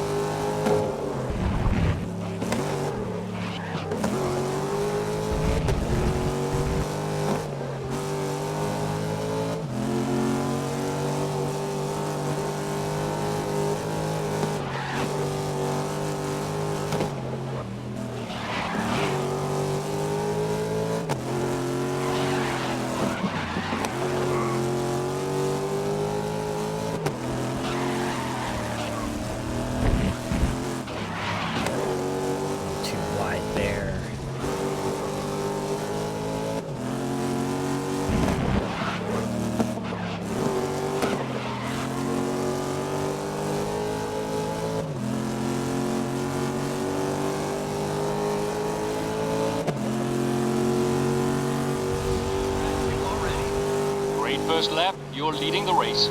You were fussy with food. I think I was too, to an extent. Especially when it came to onions. I remember really, really hating onions as a kid. I don't know what it was. I think it was just like the way you would take a bite into an onion, you sort of get like that explosion of, you know, onion gas. Something about the sort of the onion vapors, and the taste of onions just did not sit well with me. I'm like okay with onions now, right? I can eat them in like little bits, but I have to know they're coming, and I can't like bite into them all of a sudden, right?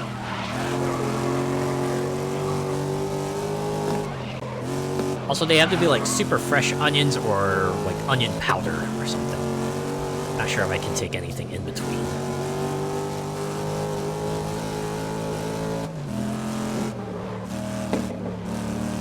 Red onions on a beef sandwich. Glad you like it. I know other people will just like totally eat onions. I think everyone else in my family, basically. I was the only one who was not a fan of onions at all.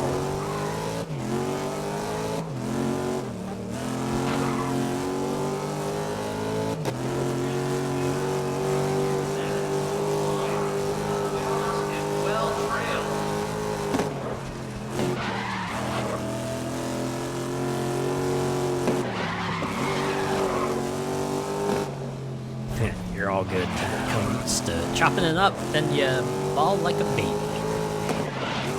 So the other classic things, like, yeah, you cut onions, you just gotta be ready for that.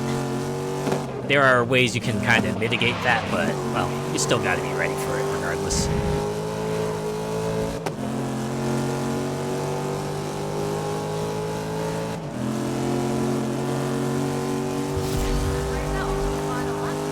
Last lap, so hold the lead through to the end now.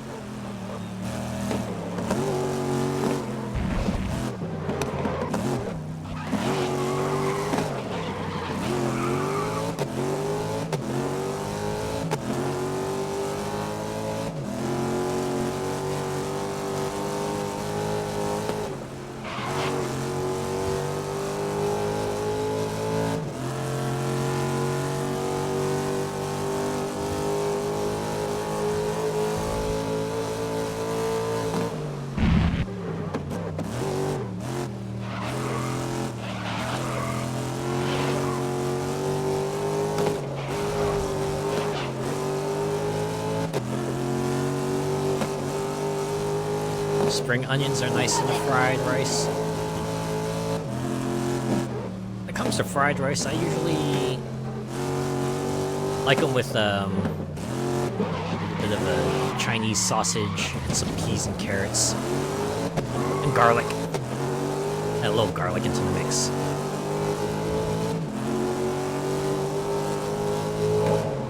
When it comes to onions, I usually just add like onion powder. That's enough for me. Oh, you know what? I should probably do that. Now that I know there's an Asian store nearby, I could probably buy myself a pack of sausages, and then used to have to make some fried rice. Definitely got eggs. I'm pretty sure I got peas and carrots. Oh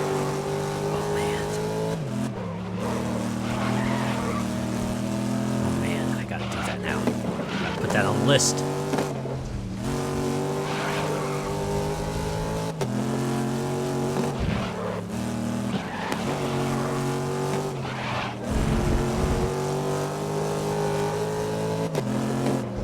Some prawns or chicken in there, yeah. You can put like most meats into fried rice and it'll probably work out fine, right? Prawns, chicken, lapshung, shrimp, heck, beef. Do beef if you wanted. Maybe pork. A lot of things, right? It's like rice and meat in general. Can rarely go wrong pairing them up. Or heck, it doesn't even have to be meat, right? It could just be like a protein. You could do beans. You could do tofu. It would all work.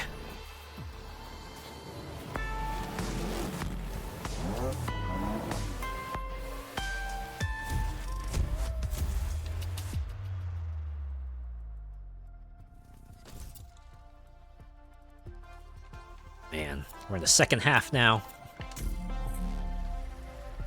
Inching ever closer. Touch of salt makes all the difference. Yeah, a little salt and pepper to taste. That's usually what people say, right?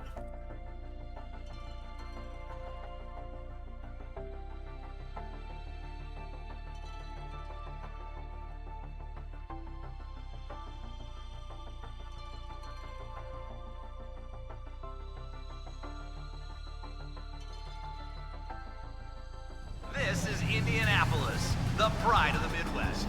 Kristen, any thoughts before we... Okay, sorry. We are about to get started. Any questions? Wait, no questions. Oh, wait, this is 8 laps. I forgot to check to see if this was the only event or not.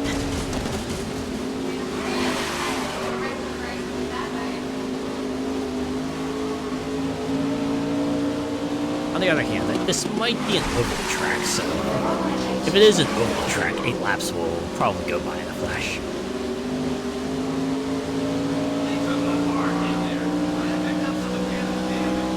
Also means I probably shouldn't fret too much. My placement build up is fairly slow.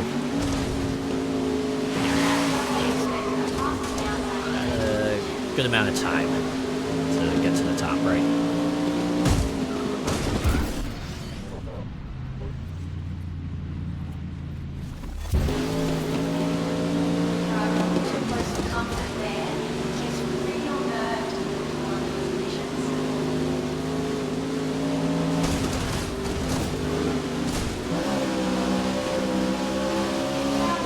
And I don't know what their plan was, but they kind of failed at it.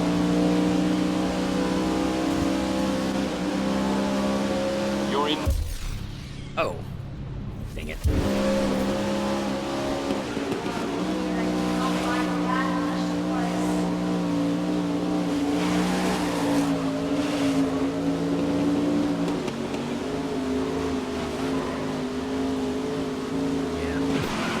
Y'all aren't gonna believe this, but I finally broke out that Xbox Elite controller that I bought like a few months ago.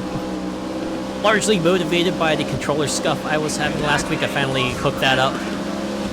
Thankfully, because it was an Xbox controller, it was pretty quick to set up. In fact, it wasn't that long at all, right? I just plugged it in and it started working like a controller-ass controller. It's pretty nice. Alright. No disconnects tonight at all, so very, very, very promising. Oh yeah, you forgotten about the controller issue last week? Yeah, it's something I would also like to forget, but... 6 laps to go. Well, that's the kind of thing you don't want to ignore, right? Especially since that following Friday I was going to play a game that requires a lot of action inputs, and having a controller die on me in a crucial moment would be unfortunate. It's going to be especially important this week because I'm starting Clair Obscure Expedition 33. And that game has a lot of action commands, and certainly don't want a controller dying in the middle of that.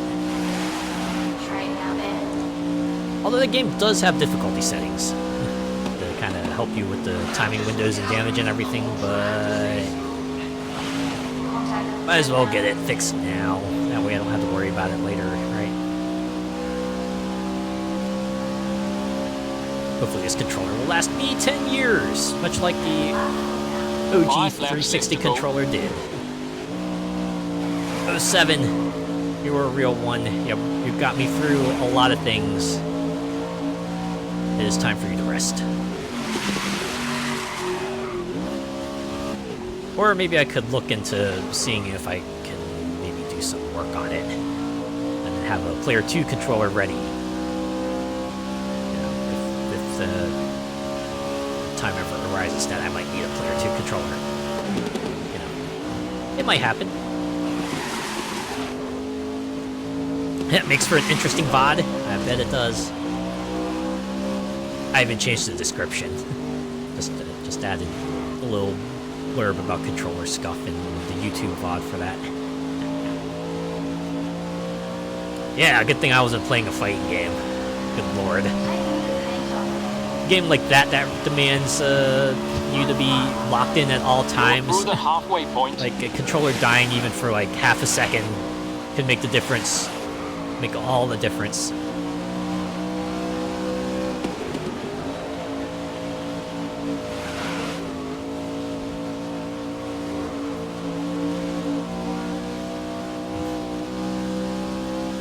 Laps are almost a minute, even though this track is fairly short. We'll be on here for like almost 8 minutes. If the best time holds up, we'll be here for about 7 minutes and 28 seconds.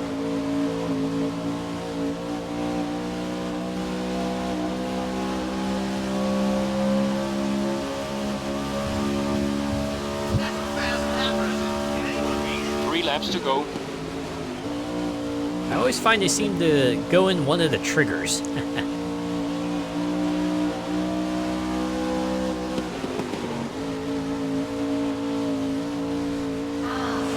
Final judgment for a split second, and I go into the savory.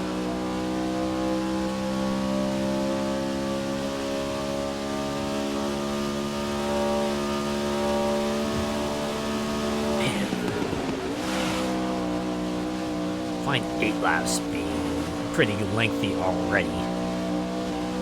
Only imagine what it must be like to have to drive around this course like 100, 200 times. I'm pretty sure I'm lowballing that, but still.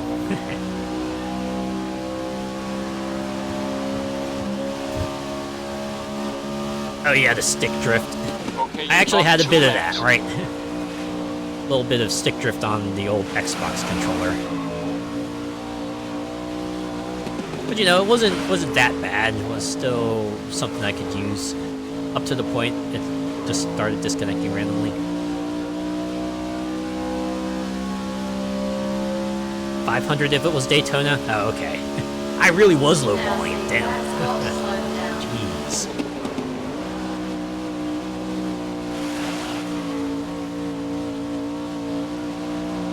Yeah, stick drift. I've been hearing that there are some Switch 2 controllers that still have stick drift. It's kind of a bummer. It's like one of those things you would hope they would work on, considering it was such a prevalent problem for the Switch 1. Hold the lead. Last lap. Hopefully they'll be able to refine that. It'll be nice to have a Joy-Con that manages to last the entire console life cycle, right?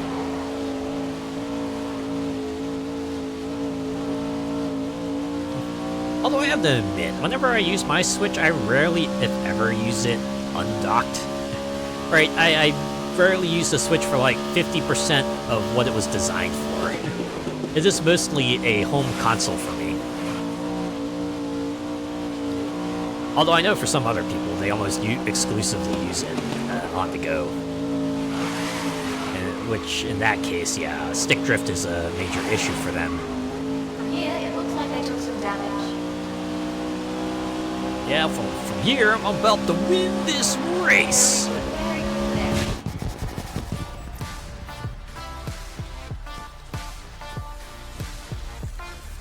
Get the folks that made the SNES and Mega Drive controllers stay and do what they were doing.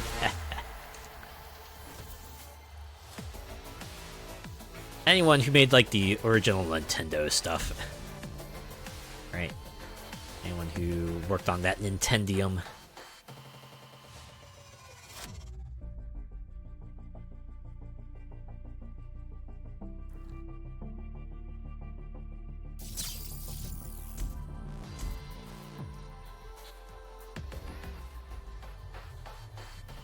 Okay, this is a multi-race event.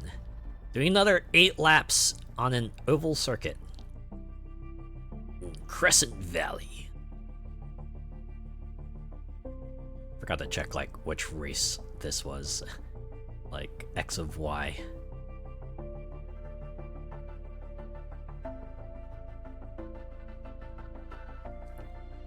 Whee! Whee! Whee! Yeah, we're starting. heading into the final round now. Where it'll Oh, all okay. be decided. Only 2 Tristan? rounds. All right. Okay, hold on. Sorry. It looks like things are about to get underway. Gonna be another kind of long one. And there they go.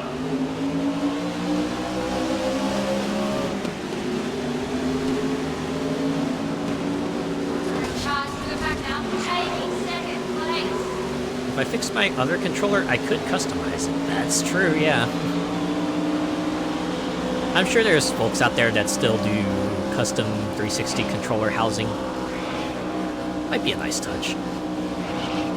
Maybe switch up the sticks as well, because those are pretty worn as well.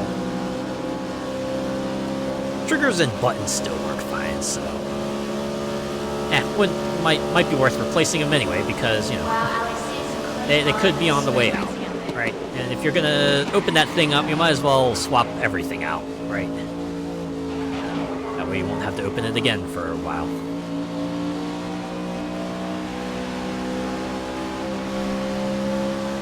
We're on a lap 2 already. Good start. Hold the lead. Already is the right word for it. Although, the time for a lap is about the same as it was on the oval track, so... The fact that this one has a bit more of a triangular shape to it does mix things up, like, a little bit. Other than that...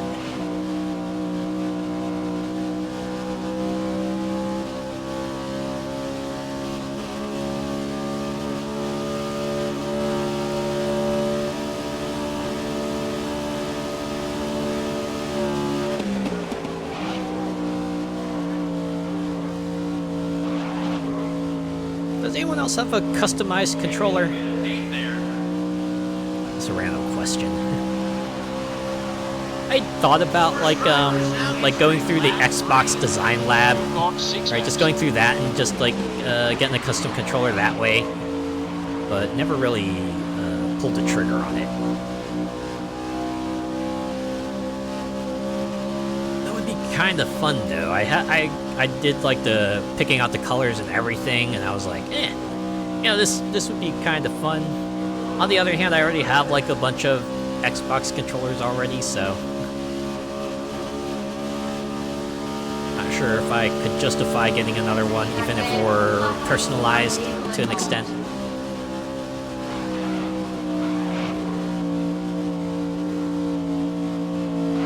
Only the Horizon 5 one, because you wanted a rare car. I also picked up a Forza Horizon 5 controller for that reason. That's lap 4 underway.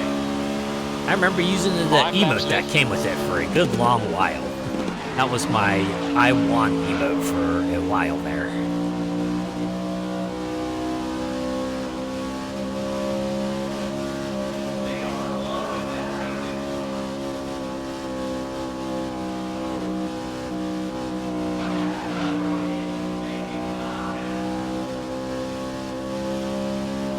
Speaking of Xbox, did anyone watch the Xbox conference that happened this past Sunday? I actually sat down to watch it.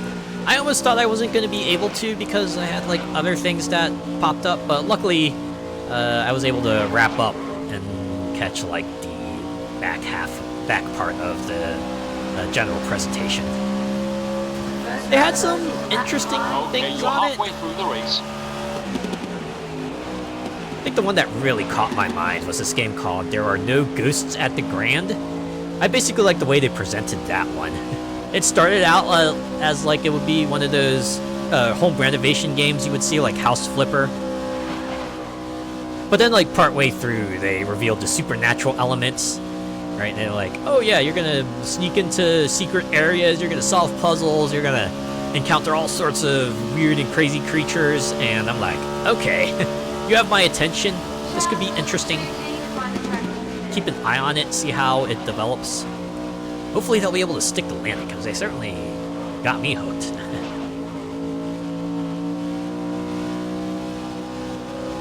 Even though I don't have an Xbox S or X, I hit up that Creation Lab thingy and mocked up a Series X with my Sona and stuff. 3 laps left. I bet it looked real cool. Admittedly, even if you don't have like a Series X or a Series S, the controllers are still useful on PC.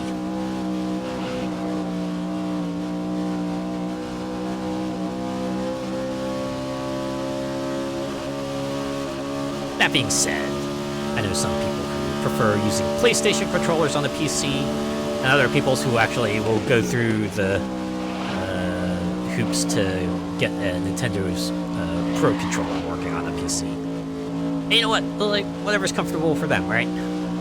I prefer Xbox, but I know other folks prefer other things, and that's okay. 2 laps to go. Really like those limited edition Xboxes Forza did with each of the murals from Endgame. Yeah, those were cool. Although I was like slightly bummed that they were one of a kind.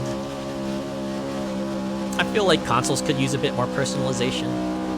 It's like these days, if you're not Nintendo, your options probably are black or white, right? And those colors will probably be dependent on what kind of model you want to get. It's not like you're going to get a choice in appearance otherwise.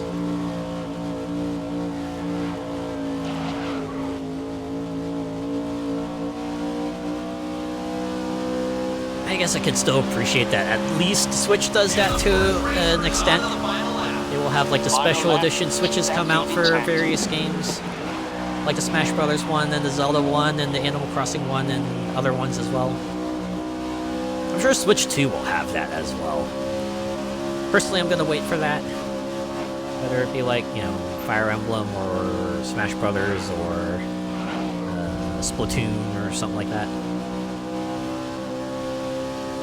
And I've given it anything to have that line one because you love the mural in Playa Azul.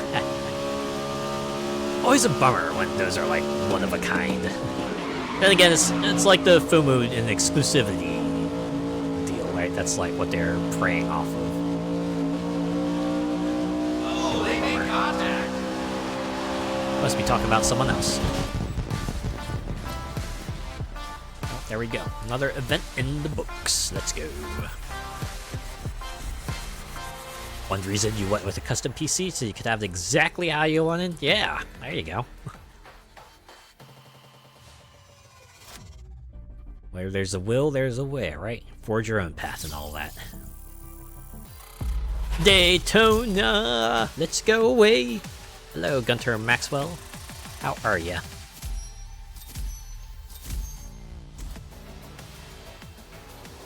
They did FOMO in spades with those exclusive cars that can only be got through Oreos or that made-up company. And that Doritos outfit. Oh, yeah. I remember Crash Team Racing Nitro Field. They had 2 such promotions like that. I think one of them was with, like, the candy company. You had to get, like, codes that you could redeem on the website that let you redeem in-game for, like, just random candy-themed parts. And there was another card that you could only get by signing up through Xfinity. For some really dumb reason, they did a cross-promotion with Xfinity. Everyone's just like, what the actual shit? Thankfully, it was just a car, so, you know, if you don't care about that, whatever. But for completionists, that was probably a nightmare and a half. And here we are for the first round, Kristen. How you feeling about You're this good, one? got an itchy lead foot, so playing some racing games. There you go. Good way to get that itch out. Time to get started. What racing game are you playing? And the race is underway. Good, this one's only 3 laps. On the other hand, it's probably like the twisty-turny track. Right, it's definitely not like a circuit.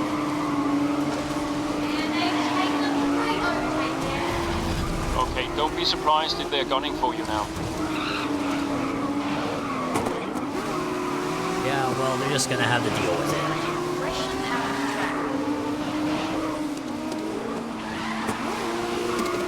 Flat out ultimate carnage? Yeah, there you go.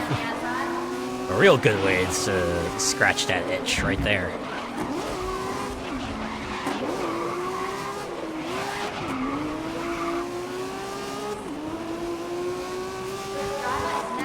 Great first lap, you're leading the race. Oh, damn. less than a minute lap time, and it's only 3. That means there's like 3 or 4 events in this deal, right? How's it checking the overview?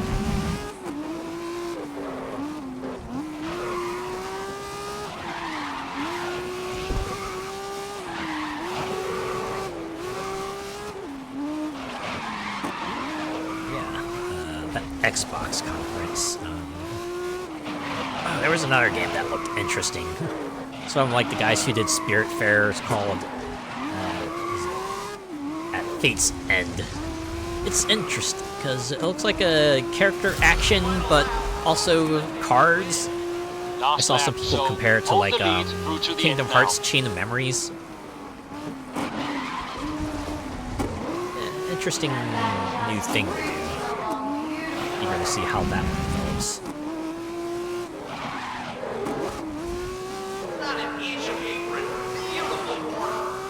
There was also Clockwork Revolution. This looks like your standard immersive sim RPG kind of deal, but this one just had a ton of just like dry wit to it that I kind of dug. And the weapon customization looked interesting too. Might keep an eye on that. Oh, and then there was Beasts of Burden. Your occasional reminder that Game Freak does make games other than Pokemon, but that one also looked interesting. And Keeper, Double Fine game that's looks like kind of like a Howl's Moving Lighthouse. They said it would be a puzzle game, so I'll have to keep an eye on that as well. Speaking of Xbox, remember those cute avatars they had on 360 on the main menus? Oh my god, I do remember Xbox avatars. I remember spending a lot of time customizing my own and just being overjoyed when they had a game that actually incorporated them into their game, right? Something like Sonic and All-Stars Racing Transformed, letting you play as your avatar, or the variety of games out there that incorporated your avatar into the game. Makes me bummed that they didn't continue with that trend into Welcome to today's event, and this is the gonna Xbox be a good One. Kristen, I remember they tried to do like Avatars 2.0 as well, and it seemed like a neat idea, but they never really went anywhere with it until they shut it down, which is like a bummer. Yeah, because it used to be like the good number of Xbox 360 games, right? They would come with Avatar awards that you could like earn for certain accomplishments in the game, and I remember like picking up. I remember trying to go for like them in the games that I would play, right? Just to have this little extra digital reward that let people know, hey, I got this thing, and it's pretty cool. Waiting for the full release of Tokyo Extreme Racer, aren't we all? They did delay that, but you know what? If they need more time to let that cook, make that game the best possible version it can be, I'm all for it. They got a good thing going, and last thing we need for them is to just like fumble the end there, right? Persona 4 remake soon. I remember when the VAs came out, and they were like, "Yeah, we didn't get called in for a remake, right?" Before the remake was announced, because I think it was Yuri Lowenthal mentioned that on Blue Sky, but then the post was deleted, and it made you think, oh, I guess he realized, oh wait, maybe I shouldn't have said that. Yeah, the little teaser they had kind of almost just felt like, yeah, we're working on it. There, we said it. Now y'all can stop speculating. Yeah, it's like basically just like a few environmental panning shots, and then the P4 Pro tag just like running through the street. I'm like, alright, cool. I mean, expected, but I guess it's nice to have confirmation either way. Yeah, the Xbox avatars, you love looking at the stuff you could buy, yeah. It was interesting, right? The items they put out, right? Like, especially because they put out, like, the game-specific ones. So if you wanted to buy, like, a toy Lancer or something, or, like, an RC Warthog, I think, you could totally buy those and just have your little avatar play with them. was fun. Always made me smile if you had more than one avatar, and the second one would be sleeping when you went to select. Yeah, it was a nice touch, right? Although it was a bummer that avatars were tied to an account, so it's not like a me where you can make multiple avatars. You can only make the one. You couldn't really let your artistic mind fly with those avatars unless you wanted to make multiple accounts. And even then, it's not like the Xbox had something like a Miitopia or a Tomodachi Island to really take advantage of that feature, you know? It's like, sure, they could incorporate like one avatar, like a handful of avatars, but you couldn't get like a whole crowd of them. Especially not avatars that, say, look like Gordon Ramsay and Guy Fieri and Simon Cowell, etc., etc. Probably still really early development. Yeah. I mean, that much is certain, right? It's just that, like, the whole situation with the VAs kind of forced their hand early, and they had to be like, okay, let's just make this official, right? Because you know, we know, we'll just put it out there, right? And y'all can not have to speculate about that anymore. I mean, that's why the Pro Tag was just running down the street. That's probably as much as they were able to get done by the time the Xbox conference rolled around.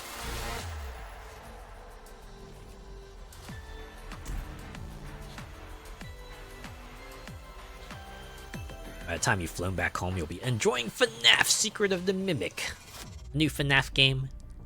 Is that like an official game, or is that like a fan game?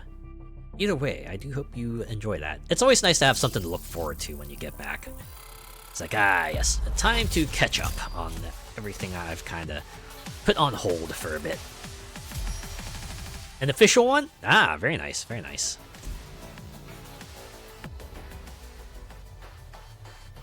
Wow.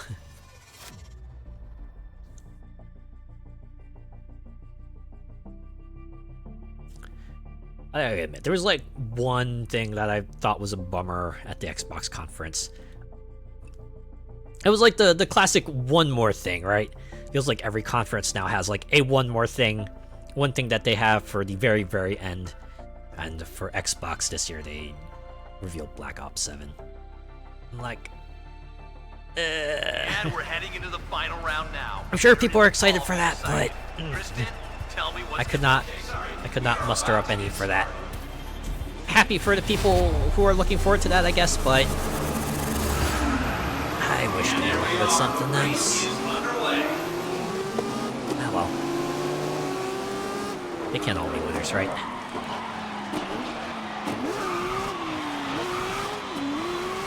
After that, you're waiting for November for Indigo Park Chapter 2. Oh. Was that the game made by, like, the folks who did Monkey Island, if I remember correctly, right? Like, some of the guys went on to make that. And that was like a Kickstarter project too, right? If I remember correctly. Yeah, you like trains. Trains are fun. Playing Monster Train 2. That game is really fun. Gotta love Rambly, such a cute floof. So cute. I'll look Rambly up now. Floofy things do tend to be pretty cute though, I'll say that.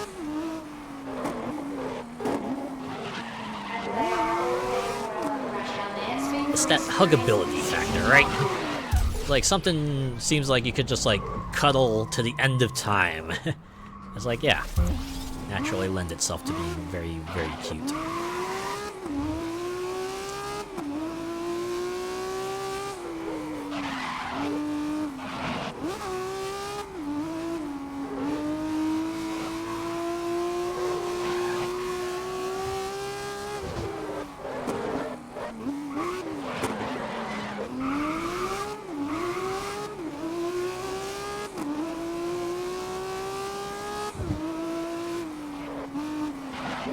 That's why us furries love to hug. That is true. It's like hugging a large pillow, I imagine. A pillow that hugs you back.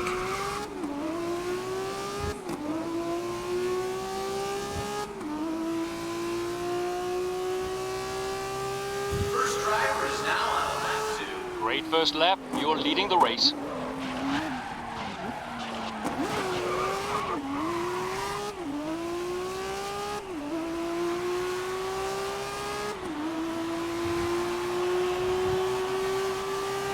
That crowd sound.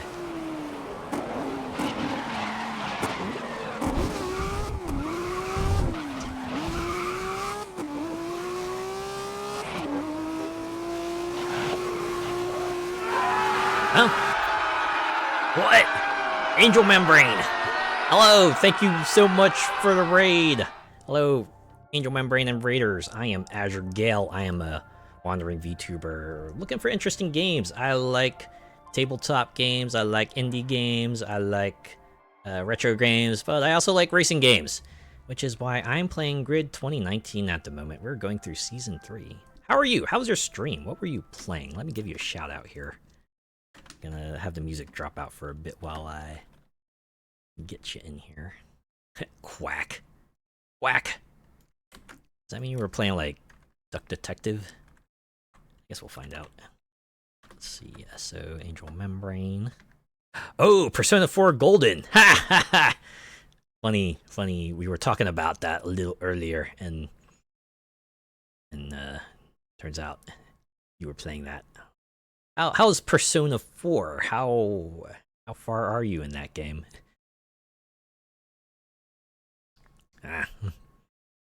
I played a little bit of that, right? It's like hot off the heels of completing Persona 3, and I was like all in on the Persona train.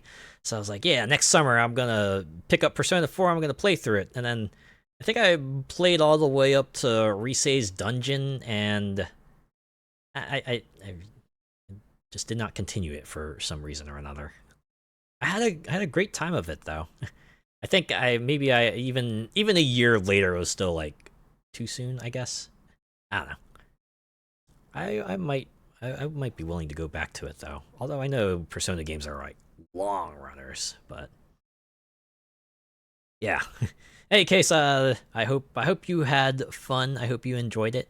And Angel Membrane and Raiders, if you need to go refresh yourself, do a little stream aftercare, please feel free to do so. But if you want to hang around and watch me drive some invitational favorites, pull up a chair.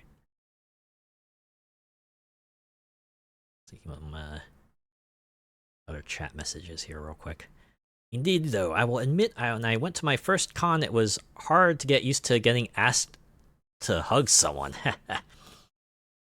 Actually, when I was at a con, I did actually have some people come up to me and ask, hey, can I hug you? I was like, oh, yeah, sure.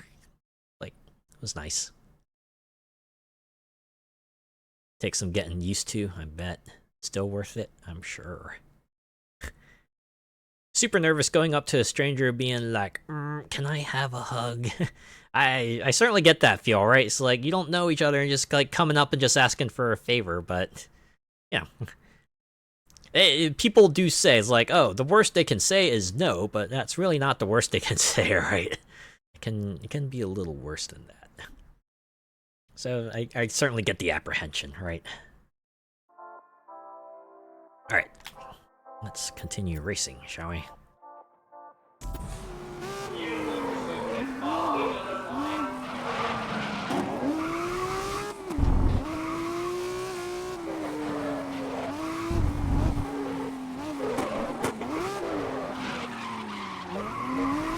Glad they started using those social cues badges at cons. Yeah, that's a pretty good idea, actually, right? Just let people know at a glance, like, okay, are you the type who is okay with hugs? Or just okay with handshakes or something like that, right? It's like, how much contact are they comfortable with?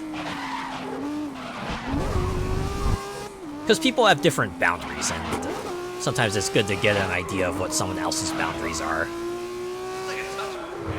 That way you don't have, that way you're not, like, accidentally trampling over them or anything like that, because that always feels bad.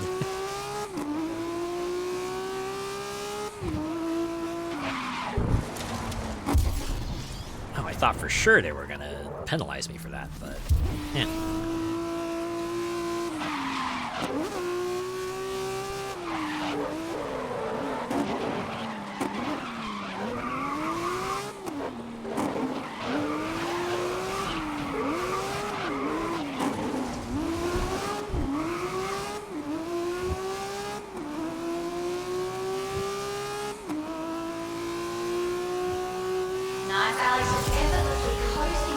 Final lap.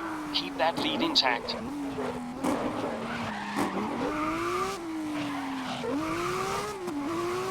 Okay, this is the final lap now. I was gonna ask if I was able to. It's like, who's your favorite Persona 4 character? I guess I could still ask, right? For someone who has consumed Persona 4 media in any form or another.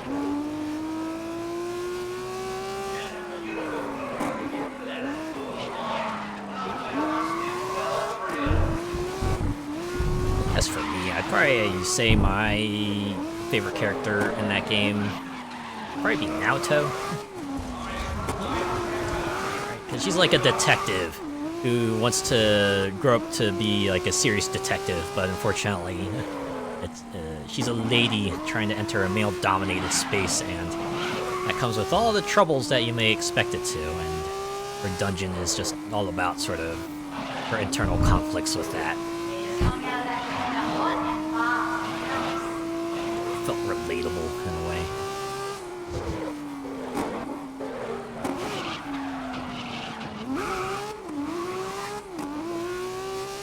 Nice, yeah.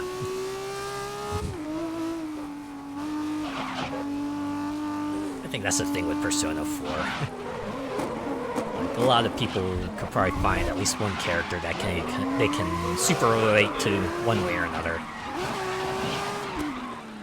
Right, whether it be Naoto, or I know a lot of people related with Kanji, handful of folks related with like Rise and Yukiko. A lot to appreciate there, right? Yeah, you know, plenty of folks who related a lot with the cast of P4, yeah.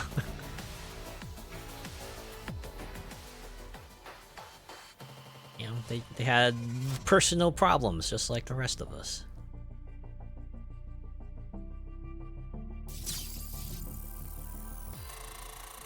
You related a lot with Yosuke. It's like a guy who just felt trapped in his current situation. You think you're destined for so much more, but you're just like trapped in the little backwater town, going nowhere fast. So the time attack, 3 rounds. We're gonna be driving a Subaru BRZ modified. We're going right into it. Just driving around Havana.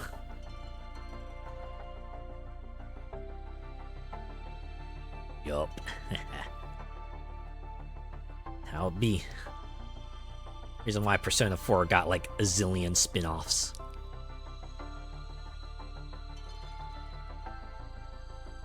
And then Persona 5 came out.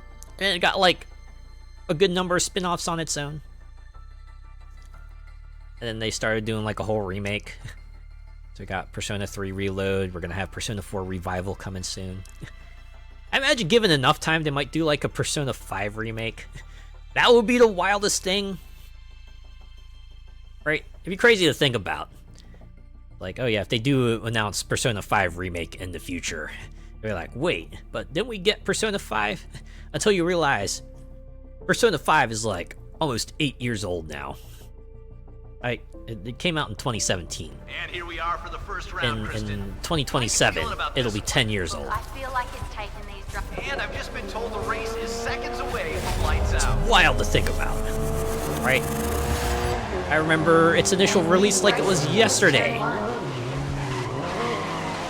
Like they had that teaser, right? You want emancipation or something like that. I remember that like it was yesterday. Yeah, next thing you know, Persona VR and the MMO. I know there was like a General's Shin Megami Tensei MMO. I think it was released in English for a little while. I don't know if it's still around or not, but it's such a fascinating thing.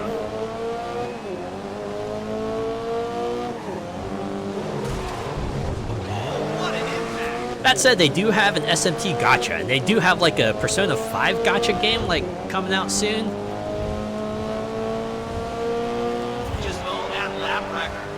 I don't know if I'm gonna stick with it, but I do want to check it out at least. Ah, lack of judgment for a split second. Why does it feel like I'm driving through molasses here? Seriously, what's going on?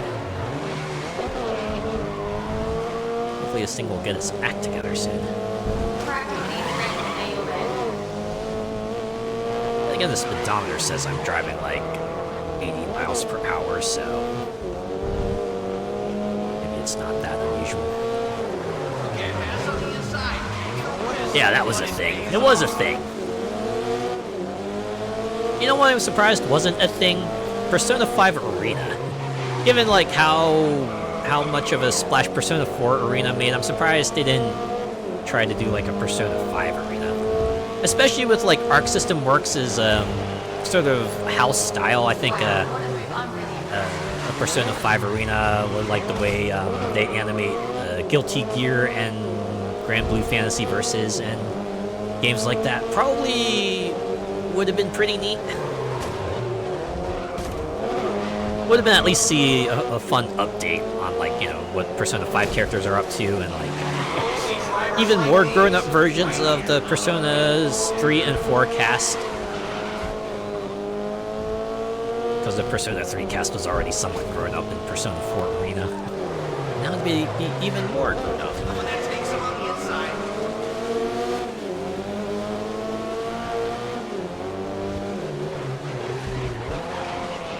I guess with Arc being busy on making a bunch of other projects, maybe Persona 5 Arena is not on the table. Ah well. It is what it is, right? Wow, Alex, seeing some clean lines and smooth right-handed. Oh wow.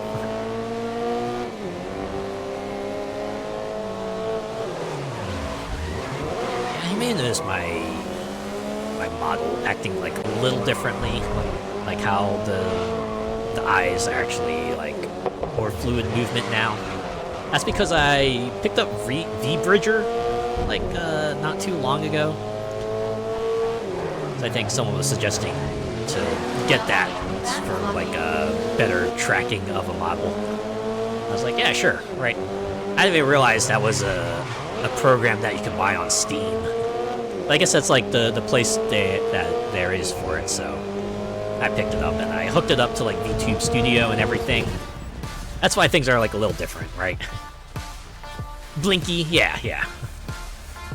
Yeah, you may have especially noticed it with the eyes, right? It's like more fluid blinks, right? You might have seen like more mouth shapes as well, right? Before it was like maybe just a smile on the like the little line, but occasionally you'll see like other things, like when I open my mouth like this, right? You can see the open mouth sprite like very briefly. It's fun. Neat? Yeah, it's pretty neat. It'll come in handy.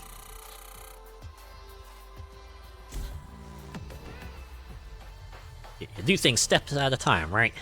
Kind of figure out the tech one little bit at a time, work out the little glitches in the machine. That way you have things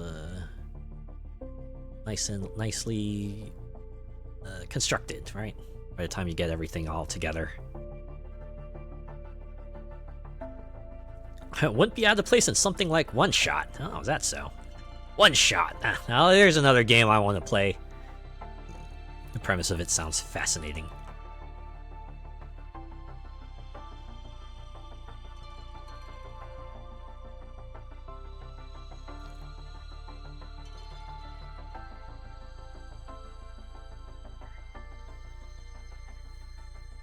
By the end of this whole thing, I'm gonna be like that meme of the guy just like holding a bunch of things in his arms. It's like, oh gee, why can't I hold all these games in my arms? Stars are coming That's out gonna for be me. tonight's event.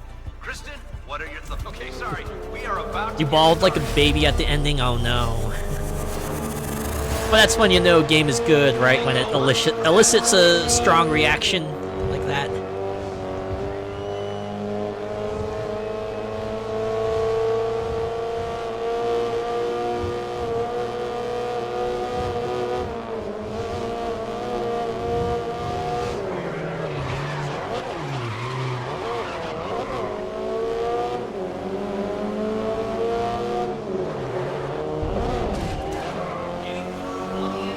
Plus the MC is super adorable.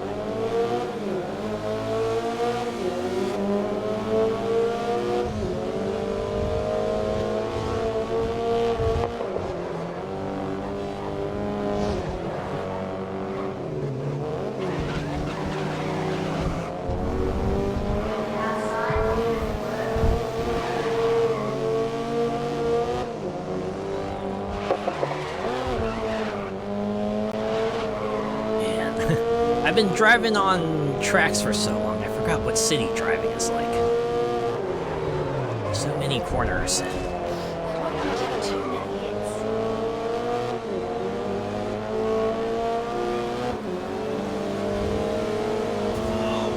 wonder what it must be like, just like being in a city with an actual race day. Right, when they gotta like just section off a portion of the streets for the cars. Like, how does that affect traffic? How does that affect people living inside the track? They pretty much got to put all their plans on hold for a little while, because they're gonna have cars just driving around for a little bit, for a few hours maybe. May have to put up with the noise as well.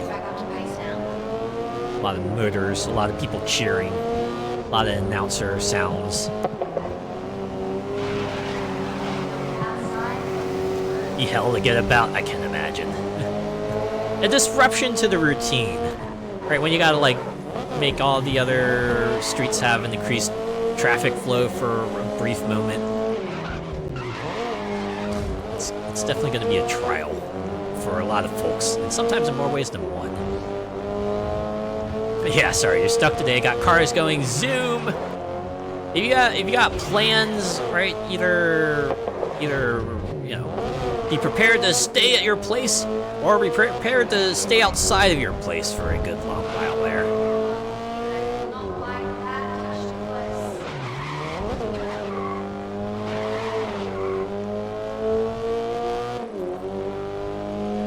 the So be like, if you were nearby, you would probably invest in soundproofing, right?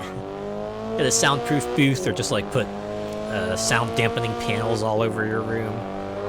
Maybe like a barrier at your windows or something to absorb some of it.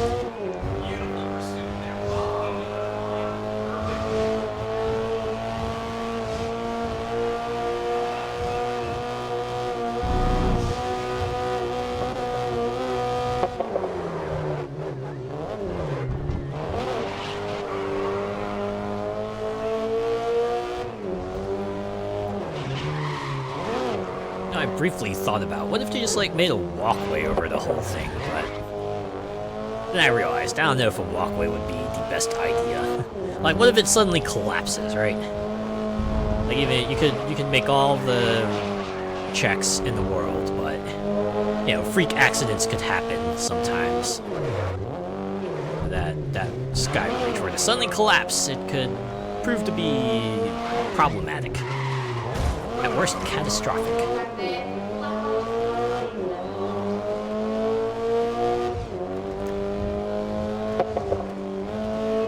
Look at the Isle of Man. They closed the whole island for the TT motorbike race. Oh my god.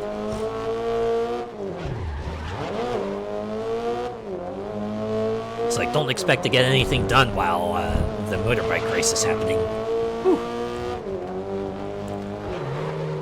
I'm sure they make an event out of it, though.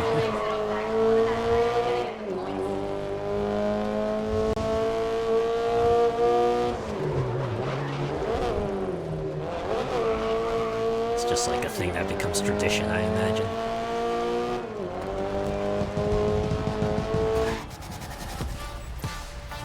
There we go. Another one done.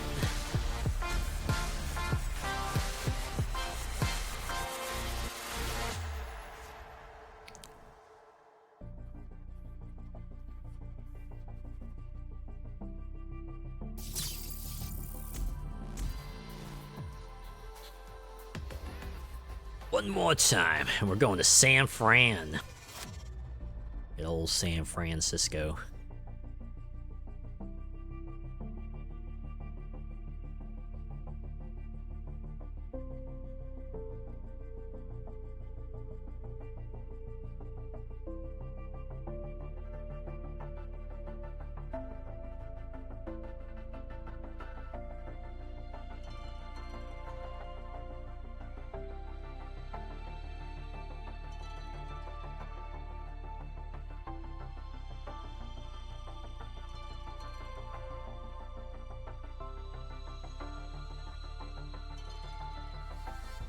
And we're heading into the final round now, where it'll all be decided. Kristen, tell me what's gonna... All right, we'll get back to that Circuit shortly B. because it's time to get started. No time to talk, just race. And it's more rain. Is it just me, or there have been a lot of rain events in this particular division? Maybe it's just my confirmation bias speaking. I really can't say for sure. I'd have to like go through all the old VODs of Grid 2019 just to make sure it's not just me, but I don't know if I want to do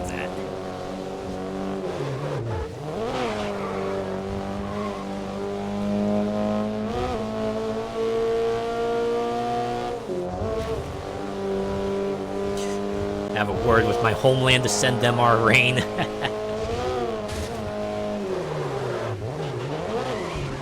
Sent it across the pond.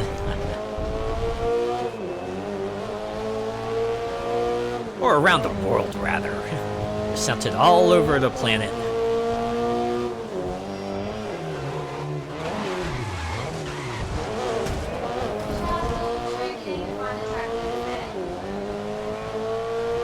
This is that daytime rain too, right? The kind of rain you like look outside, the sun's still shining, but it's still raining, and like, dang it, weather, pick one or the other.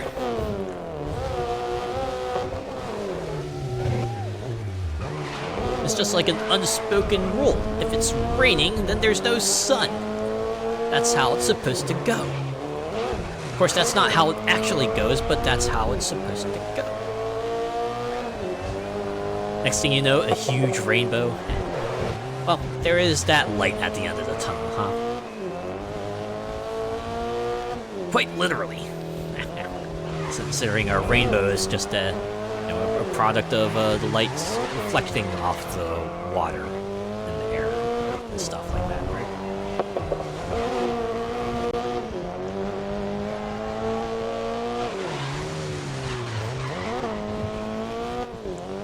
This is sort of related.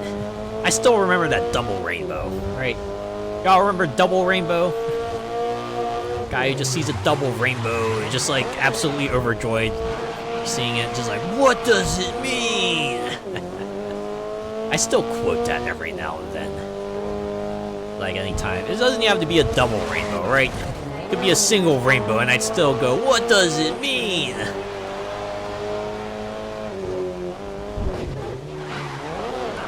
Video stuck with me so much, but it has. Only ever seen a double once? Huh. They are pretty rare, I imagine. I don't think I've ever seen a double in real life. Single rainbows, sure, but rarely a double rainbow. Or never a double rainbow.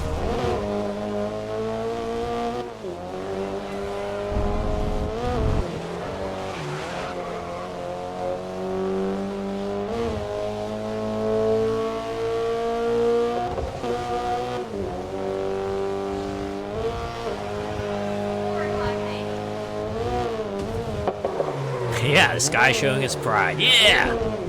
That's right, be loud and proud for Pride Month. Support. Right.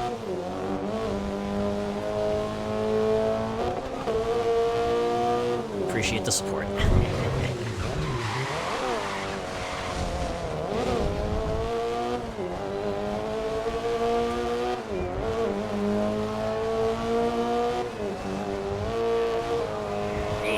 Laps are 2.5 minutes.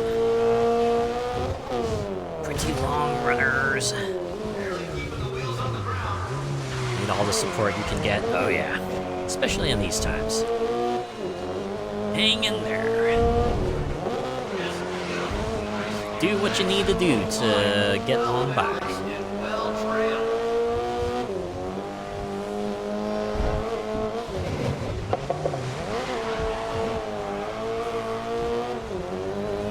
I can at least say that y'all will always be welcome here, right? And always feel like you can be yourself. Don't have to feel like you're at risk here or anything, right? You can be comfortable.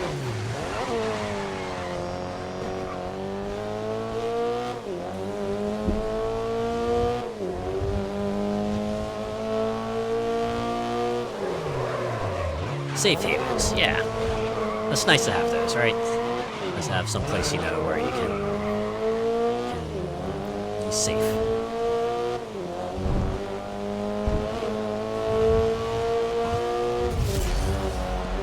Oh, I guess since it's time attack, they won't let me issue commands to my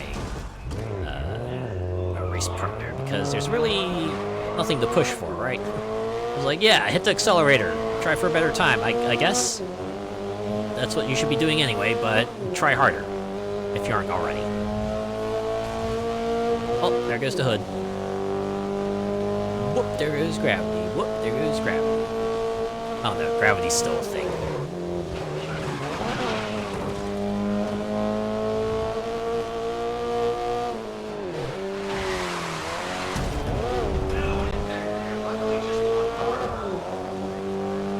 Bonnet was out. I'm out. See ya. Someone just activated the emergency release. Need some emergency ventilation. They got it out there. Oh my god. Feels this game's like getting a little hitchy and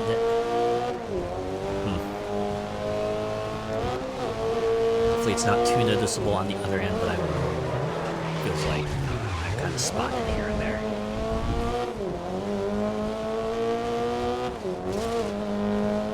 Well, there's another part of the car. Oh, I see the back part is also shaking. We'll see if it manages to stay on to the end of the race or if it falls off at some point.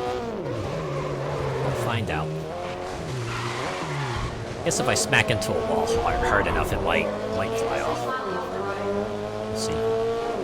Was that the undercladding? That might have been it. I did see the part fall off. Not sure what part it was, but it could have been that. It's actively shedding weight. It's like a snake, right? It's growing its new skin. It's got to shed its old one. Got to get that new car shell out there, but it's gotta let go of the old one first, right?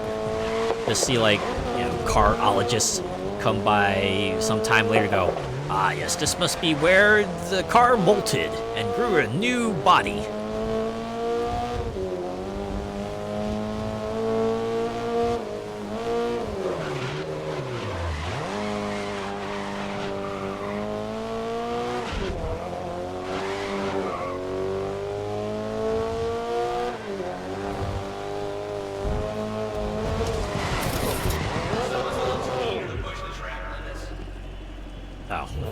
I thought was going to be able to reverse, but nope. Yeah, be patient with me, game. I'm gonna get there. There we go. Did it! Still get the slow-mo finish, as if we were going real fast, but we weren't.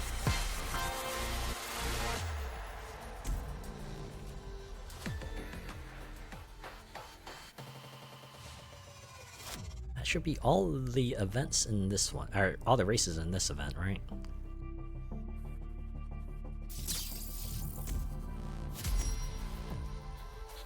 Yeah, okay. We got the invitational. But nah, we're going for the completionist run here, so we're gonna do all the invitational favorites.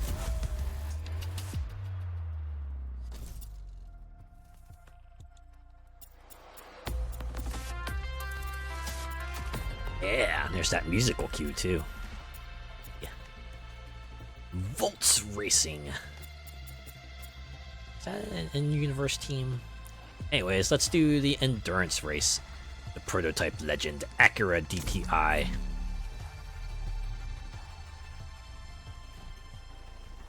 Seeing prototypes in a racing game is like where it gets interesting, right?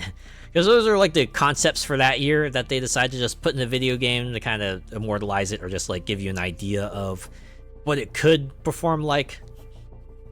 Although it can be pretty amusing too, right? In the case of like, say, Need for Speed Hot Pursuit Remastered. When that came out, that actually cut like a few cars because you know, the companies that manufactured them have long since went out of business, so they obviously can't renew the license or anything like that. Kristen, what are we in for today? These GT cars are... Okay, it looks like the race is about to start. Huh? My emotes popped up on the banner this time. Oh man. I mean, like another banner for, hey, subscribe to me, and they showed off one of the emotes. Yeah. And they've taken Wow. It's quite the tech. Yep. Thought so. 4 emotes, huh?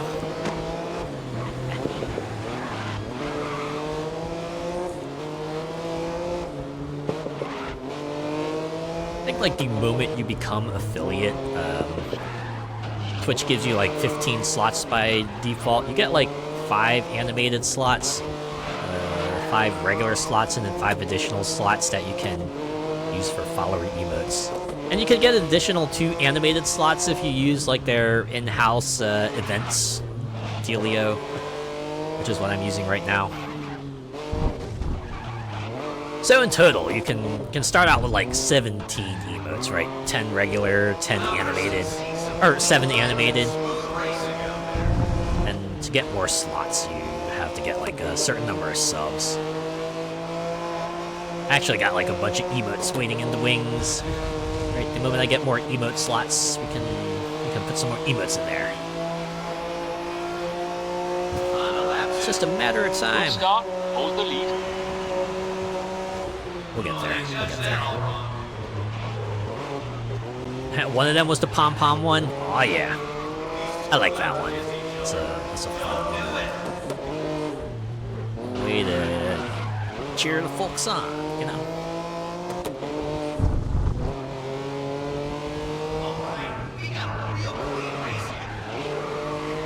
Alright, so if we assume minute 20 per lap with 8 laps, that means Ooh, they made contact. this race will last almost 11 minutes. 10 minutes, 40 seconds, approximately. Buckle up. This is gonna take a bit. I could go for the full cheerleader outfit. That'll definitely be an art piece sometime, at some point. It's a classic, you know? People like cheerleader outfits.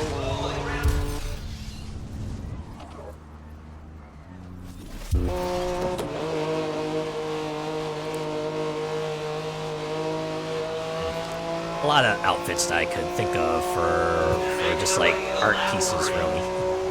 6 laps left. Alright, cheerleader, party, casual, sleepwear, swimsuit, maid, magician's assistant.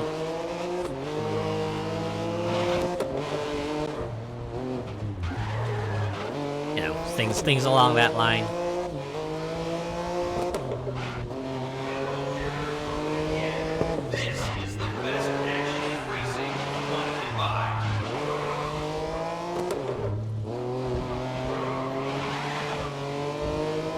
Battle outfit. That's just what I'm wearing right now. touch of aggression out of the track.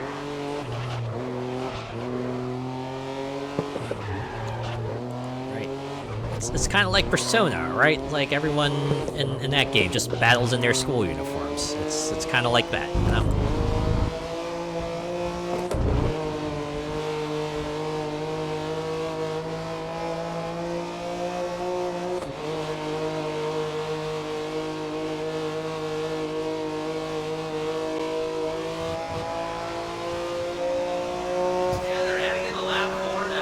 You've got 5 laps.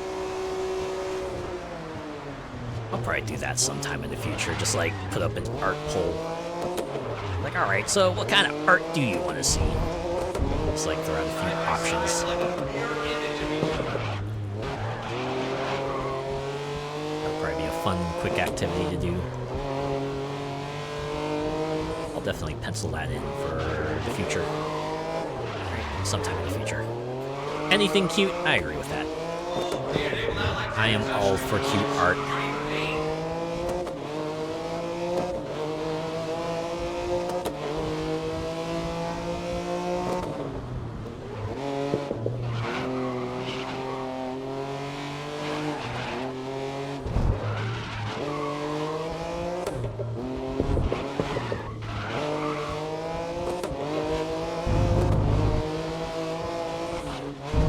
Always the classic crop top hoodie and shorts. Oh my god.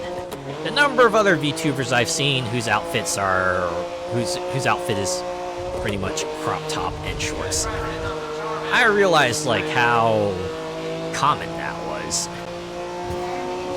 Well, I guess it hits all the right notes, right? Stage of the race. It's form-fitting, it's revealing, it's nice looking. Really shows off the body well. Probably something that's like fairly easy to cosplay as well.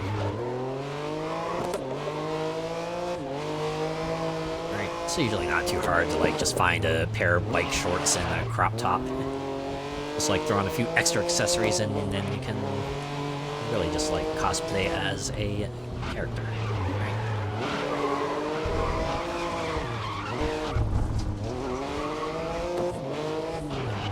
Speaking of crop tops, that's like maybe one piece of art I want to commission, just like of me cosplaying as Saber Astolfo from Fate Grand Order.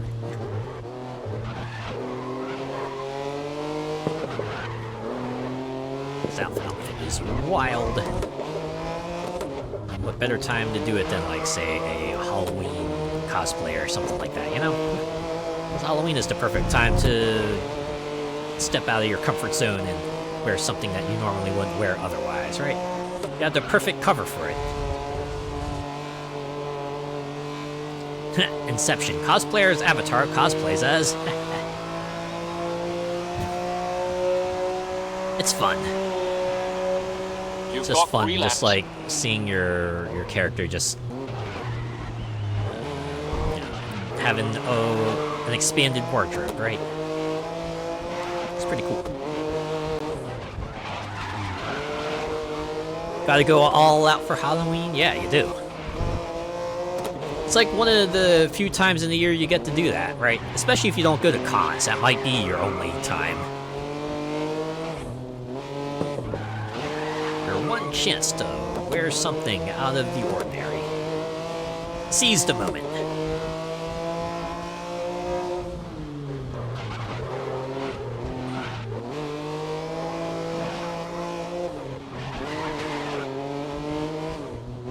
We're already on lap 6.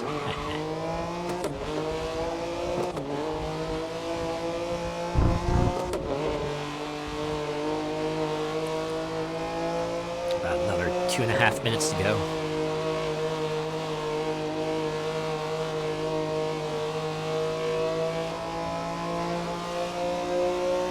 Absolutely. 2 laps left. 2 laps, 2 laps. 2 laps, 2 laps.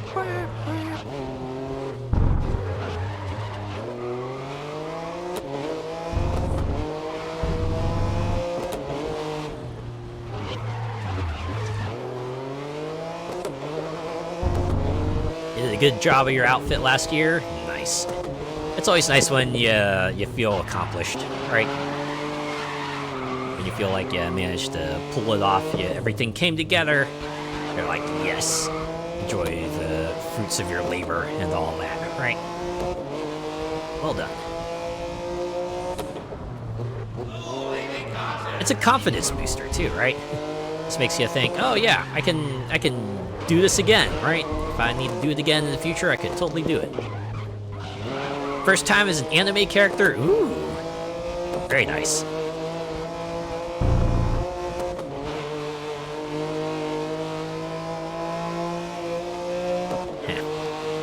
I remember being nervous as hell when I first cosplayed as a video game character, but well, it all starts with the first step, right? Journey of 1,000 Last miles lap, and all so that. Hold the lead through to the end now. It's easier from there.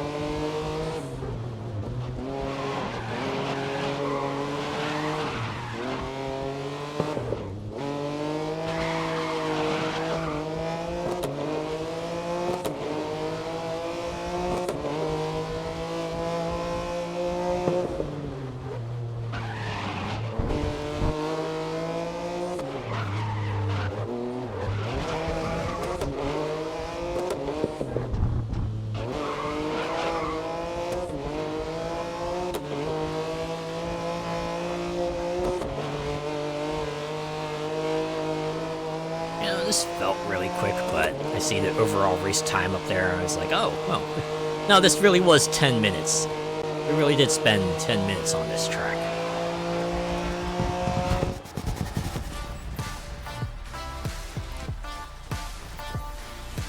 Guess time flies when you're having fun and all that, right? Or, you know, when you're chatting, it can make the hours go by. That's like when you converse in a car ride, right? Just chatting it up with the other occupants of the vehicle. Really makes the trip feel like it's going by in a lot shorter amount of time, right? Maybe not no time flat, but certainly not as long as it could have felt.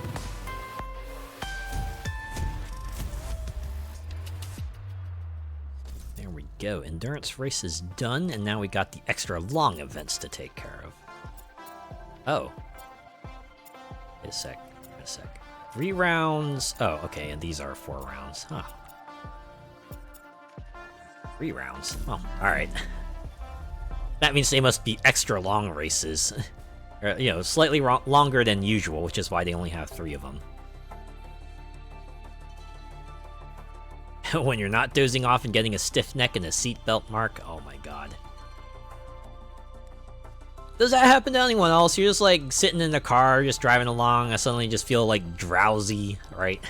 Just feel sleepy, and you're like, alright, well, if you're in the passenger seat, I'll just doze off for a moment, right? Let the sleep take me. It happens to me. Happens to me quite a bit. I don't know why. There's something about cars and driving or something really just activates the sleep center of the brain. And here we are for the first round, Kristen. How you feeling? Motorways will do that. The opening race, and Okay, it looks like the race is about to start. At the very least, most of the time, since I'm like a passenger, I'm like, yeah, I'm totally clear to just go to bed, right? Or not go to bed necessarily, just like doze off. Go catch 40 winks, as it were. Listen, just stay out of their way. Let things cool down. I will cool down once I reach the front.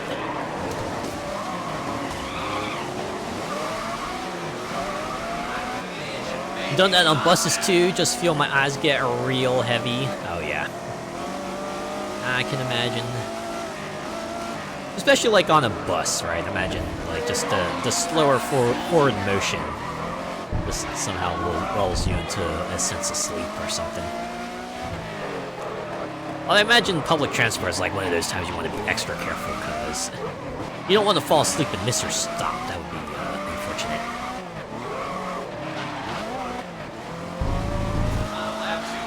I actually saw that happen once on a Great first train. lap, you're leading the race. It was like someone nearby me was like woke up and was like, wait, where's the, so and so stop? And then the one of the attendants passing by has to go, yeah, we passed that a while ago. They're like, oh no, oh god, oh no. Right.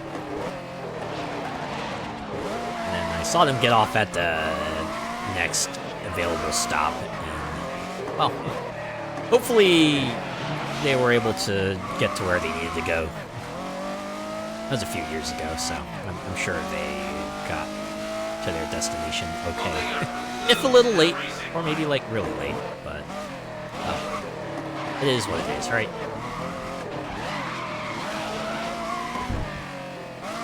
The gentle rocking of a train, yeah. Gentle rocking and like the occasional thunk. Or is that just like an American thing? Not quite sure.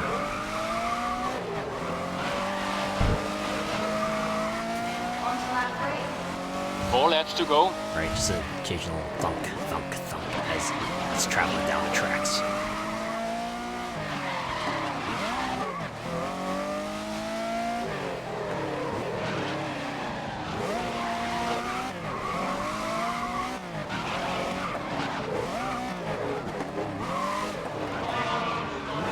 No chance of sleep on our trains because they have an AI voice announcing every stop. We have that on our subways, right? We'll have like an automated voice going, now arriving at, you know, so-and-so stop. Although if you're riding like a regional train, right? Like one that crosses states, they'll usually have like a person going on the intercom saying that, right? Like an actual person going, all right, next we'll be arriving at this place. You're through the halfway point. We're halfway there. I'm gonna rewind that.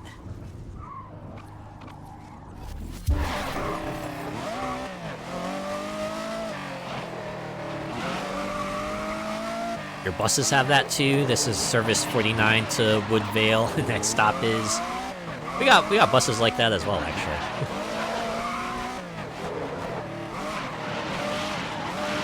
They'll even do like the ding, right? That ding that draws people's attention. Like along with the marquee that says, you know, whatever stop they're going to, you'll have the automated voice that's like, next stop. La, la, la.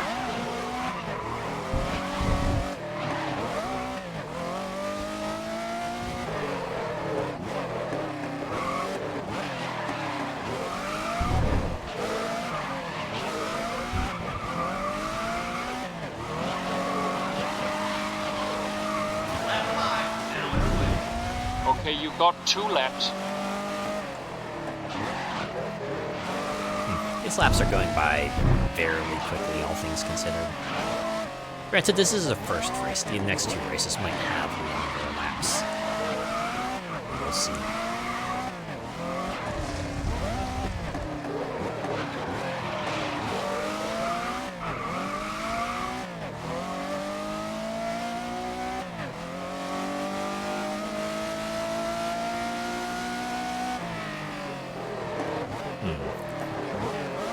I wonder if it really is a speed thing.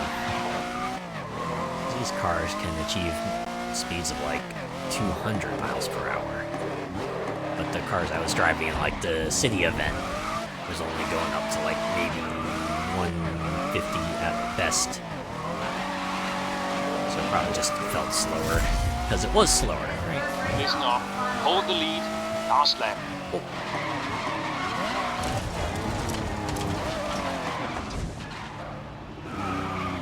Okay. It's fine. It's fine. We're still in first. I'll roll with it. They didn't penalize me for the lap either, so we'll roll with it.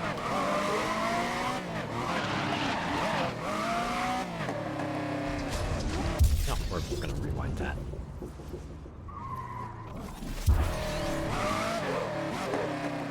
Your bollards talk now. Caution, bollard is rising, stand clear. Okay, we don't have that.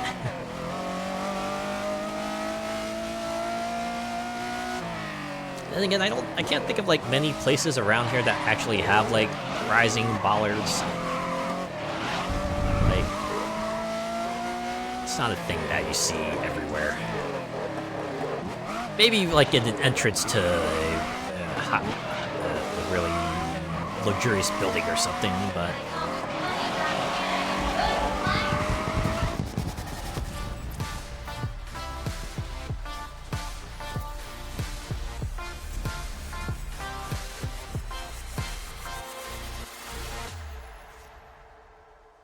Like, the only other kind of voice that you might see around the city is just like the walk signal, right? They have like a voice going, walk signal is on this street, right?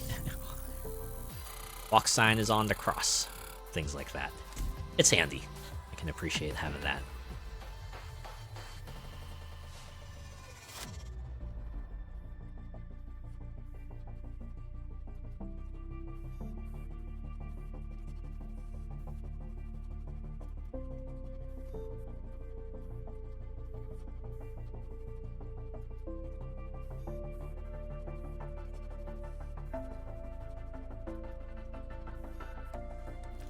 Just depending on where you go, even the traffic lights might speak.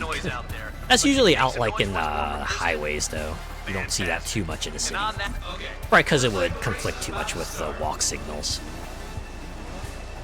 You occasionally hear like green light or red light.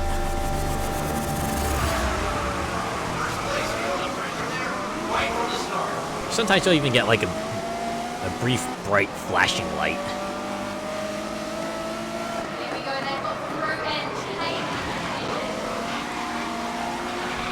I think that's there to kind of wake people up if they're stopped at the light and stuff. Just to kind of draw people's attention to it, which I guess makes sense. Luckily, I don't just hear the beeping of the green man on the Pelican crossings.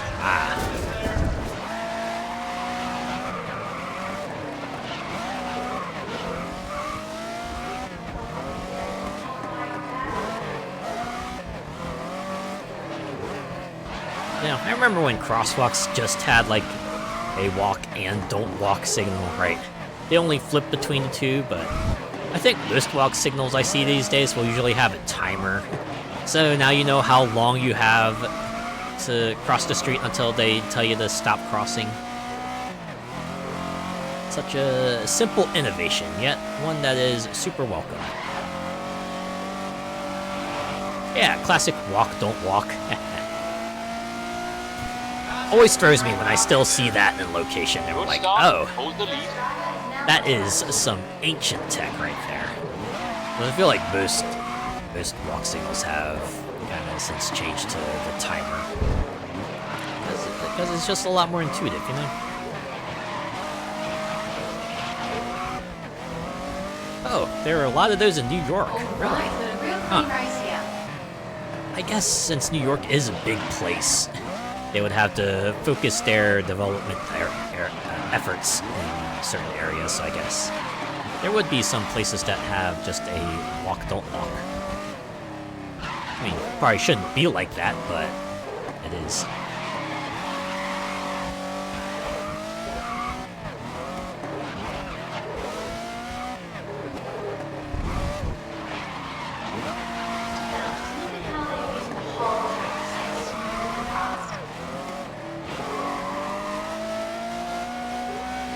Still confusing for a foreigner, though, with the whole turning right on red and all that. Oh, yeah.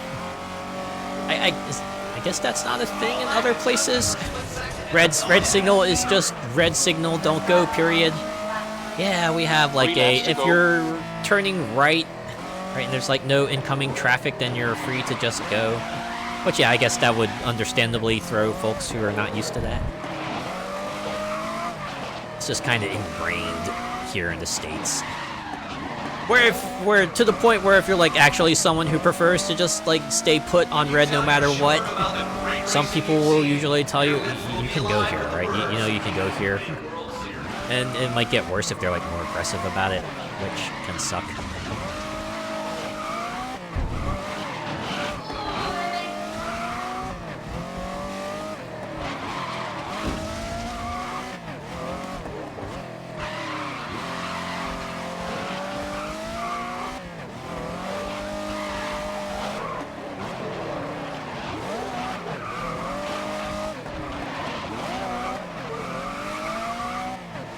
It's like the same deal with stop signs. Although those can be even more confusing, right? Because like the etiquette is, you know, everyone goes in order from like right to left, relatively. Or sometimes they'll have like a little sign below to let you know if 2 it's laps to a go. two-way stop or a four-way stop, or like, you know, which sides have the stop or something like that. That way you know if the other parts of the street are stopping or not, because sometimes they don't have a stop sign. That can throw you. Hopefully not literally. Yeah, sat there and was just like, beep, come on! Right, he's leaning on the horn. On the other hand, better safe than sorry, right? Don't want to push the driver to do something rash, lest they crash and cause even a bigger delay. Hey, you know, an accident for them, which would suck, like, majorly.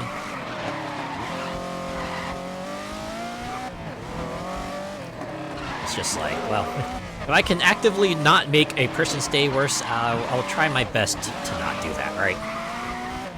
That's the least I can do, you know? In this world, with the way the world things are, least I can do is just not make it worse for other people.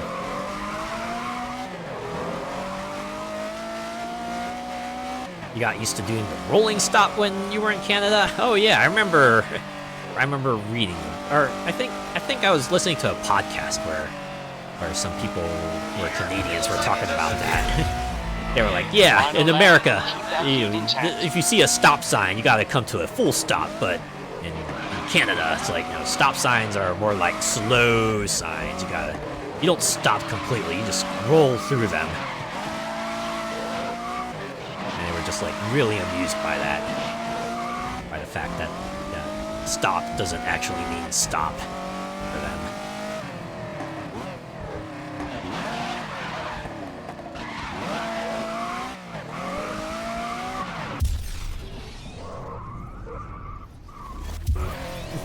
Just a suggestion, right? It's like how people say a red light is a suggestion. Yellow light means hit the gas and try to speed your way through the intersection. I think that was a joke in a book I read once, right? Someone was like talking to a little kid. They're like pointing out a traffic light. It's like, what does the red light mean? It means stop. What does the green light mean? It means go. What does the yellow light mean? It means hang on!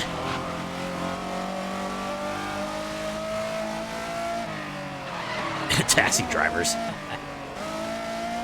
gonna need you back up the base. Here they come with plenty. I've only taken a taxi once, right? And that was like when I got off an airport to go to a hotel where the rest of my friends were staying at for a con. The only time I took a taxi. Every other time I was there, I just like took rideshare, because it turns out the rideshare was cheaper. Right, I took it to go to Walmart. I took it to go back to the airport.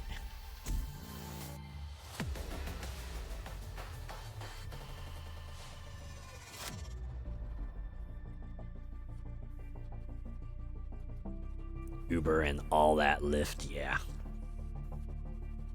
Funny thing is, that was the only time I ever used a rideshare, also. I've not used rideshare since.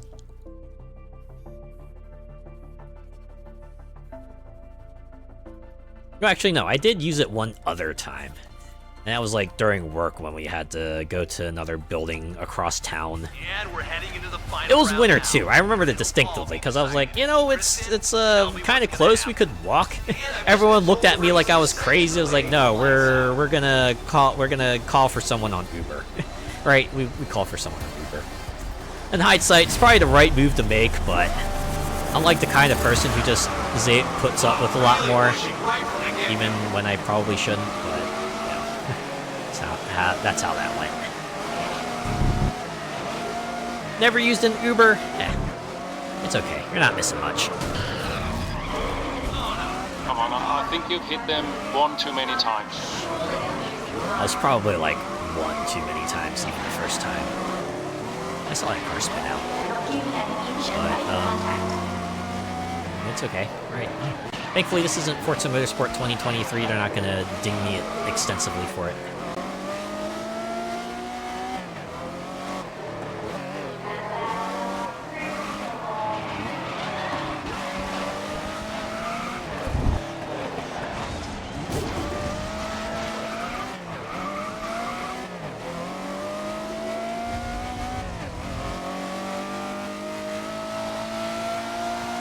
lap 2. It's a pretty quick one as well. Great Well, first lap. laps You're wise. leading the race. Or lap times wise. Still doing 6 laps on this one, so.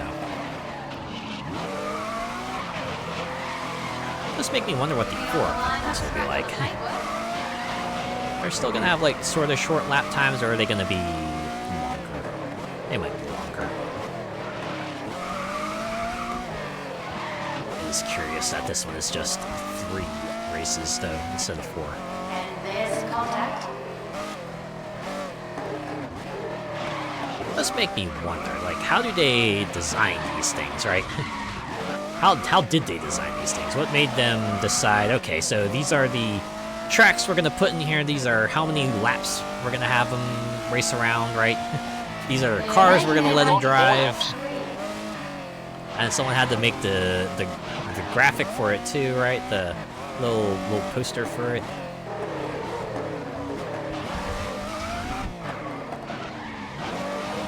RNG.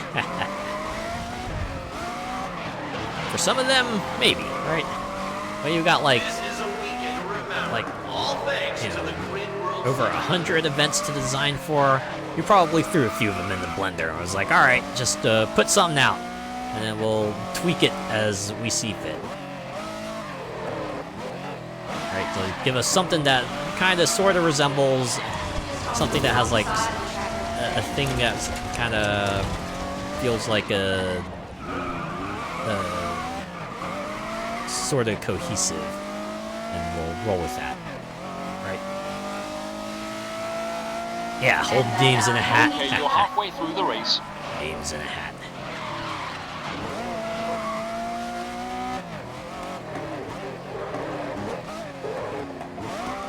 I want to try and make that a thing. That's like one of my stream ideas, just things from a hat. We'll randomize certain elements of a thing, and then I try to complete the game under those conditions, right? Like, say, for example, play Monster Train 2, and then we can draw names from a hat to decide, like, what clans I'll use and what pirate heart I'll equip, and maybe even the champion if it comes to that.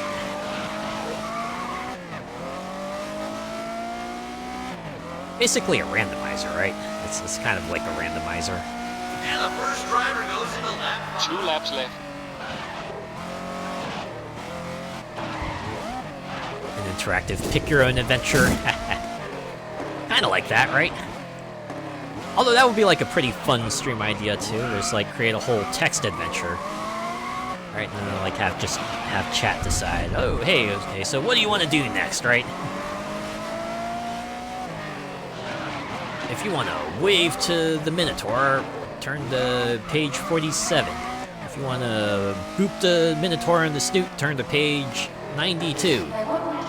If you want to run, turn to page 186. Yeah, something like that.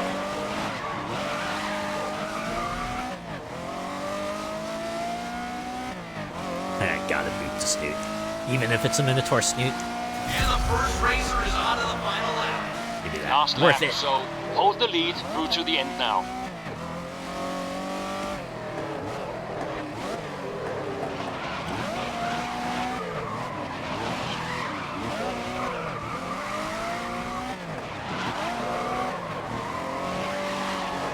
Alright, he's run wide and track boundaries. That's the Yeah, see a snoot, you have to boop it. Ah, I get that feel, right? It's like, why would you not? You know what? Next time I see a cat or a dog, that's what I'm gonna do. I'm just gonna boop the snoot. Just go boop. Very, very gentle boop. See how they react.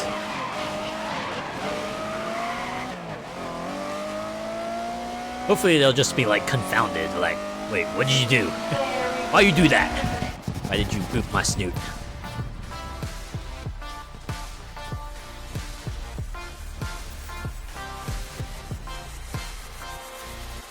Alright, one more event.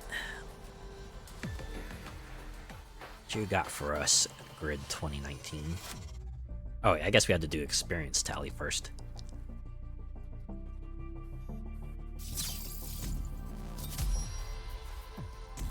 Or, okay, that was the end. I was miscounting. We went through 3 events. Oops, we're further along than I expected. Time flies and all that, right? Alright, well, there we go.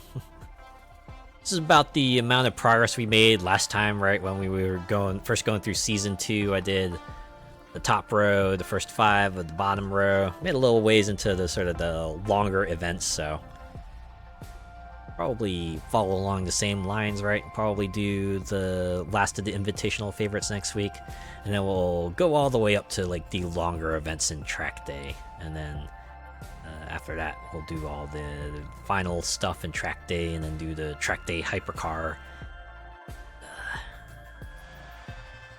And we'll truly be at the finish line.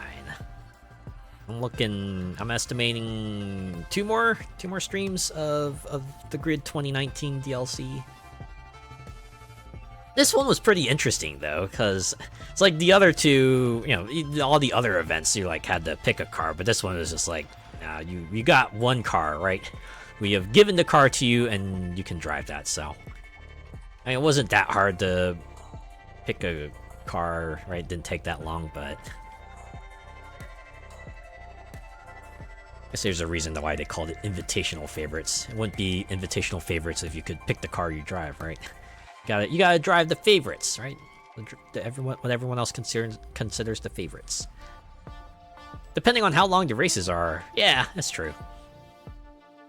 I don't see them like varying too much though, right? I mean, they could, right? It might be the case that like some of the track day tracks are like longer, and we might have to section it out differently. But I don't know. I don't think it'll vary that much. At least that's my prediction. It's like complete conjecture, but I can't see them like pulling the rug out from under us and making these final few races like extra long for seemingly no reason, right? Well, in any case, I made some good progress, and it's a little late here, so I am going to call things here. Yeah. Thanks to everyone who came by and hung around and chatted and rated in, and even if you just lurked, I appreciate each and every one of you. Have a good night. Yeah, you have yourself a good night, Molecular Shadow Fox. Have a great tomorrow. Thanks for being here. And I'll be back on Friday, where I will finally start Claire Obscure Expedition 33.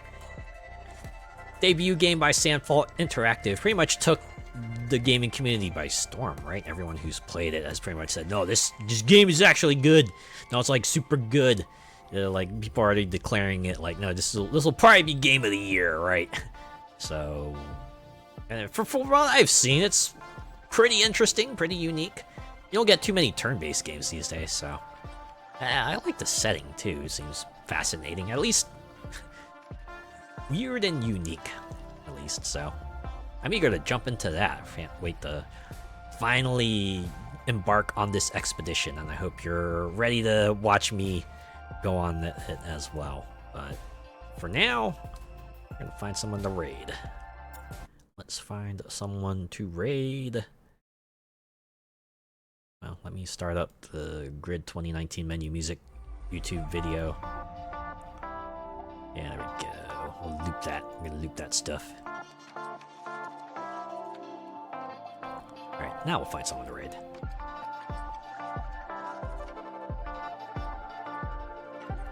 Oh yeah.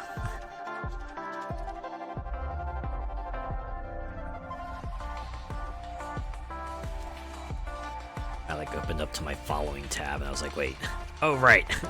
I was cleaning that out because I had maxed out my followers again and I wanted to follow some new folks, but I needed to clear out some followers, and luckily there were some users that were like inactive, so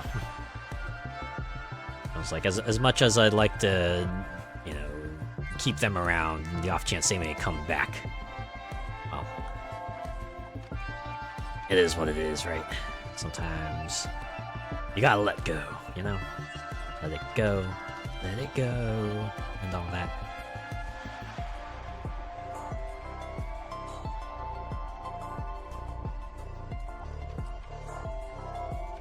Well, probably not surprised to see that a lot of people are playing Mario Kart World. The game is great. At the very least, it looks like it's great. Although, you know what's like really funny? I was playing games with my friends on the weekend, and one of them just like asked me, "Oh, well, when's your Switch 2 gonna arrive, Azure?" I was like, "Oh, I actually didn't order one."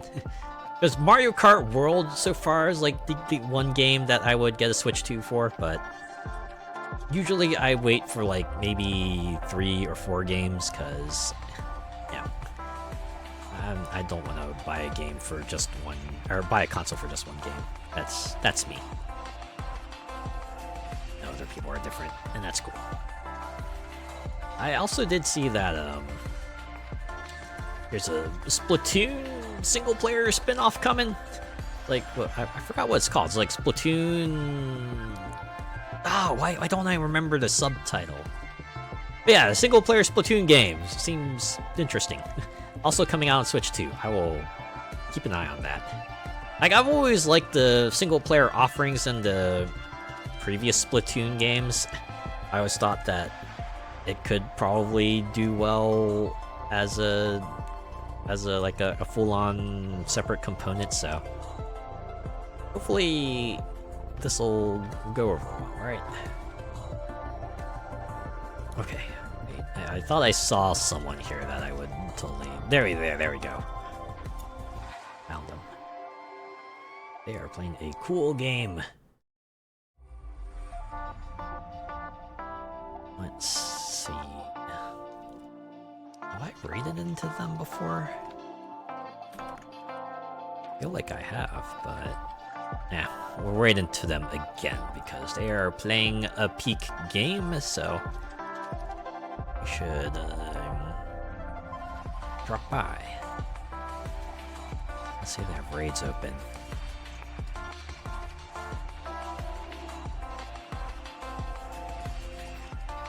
Alright, looks like they do. I guess I haven't rated them before, because I see I have 0 points on their channel. Alright, so this will be new. Raid message is going to be...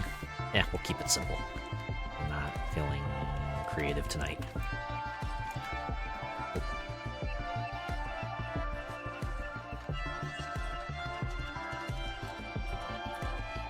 Here. Raid message is Grid Raid, and our raidee is Prince Bye Bye, because they are playing Hi-Fi Rush. Yeah, remember when I played Hi-Fi Rush, right? Character action game with rhythm game elements to it. Really, really rad game, so we should probably go over there and give them our support and enjoy some peak gaming once again. If you're joining in on the raid, give them Grid Raid, and if not, have a good rest of your week, and I'll see you on Friday for the start of Clair Obscure Expedition 33. Take care.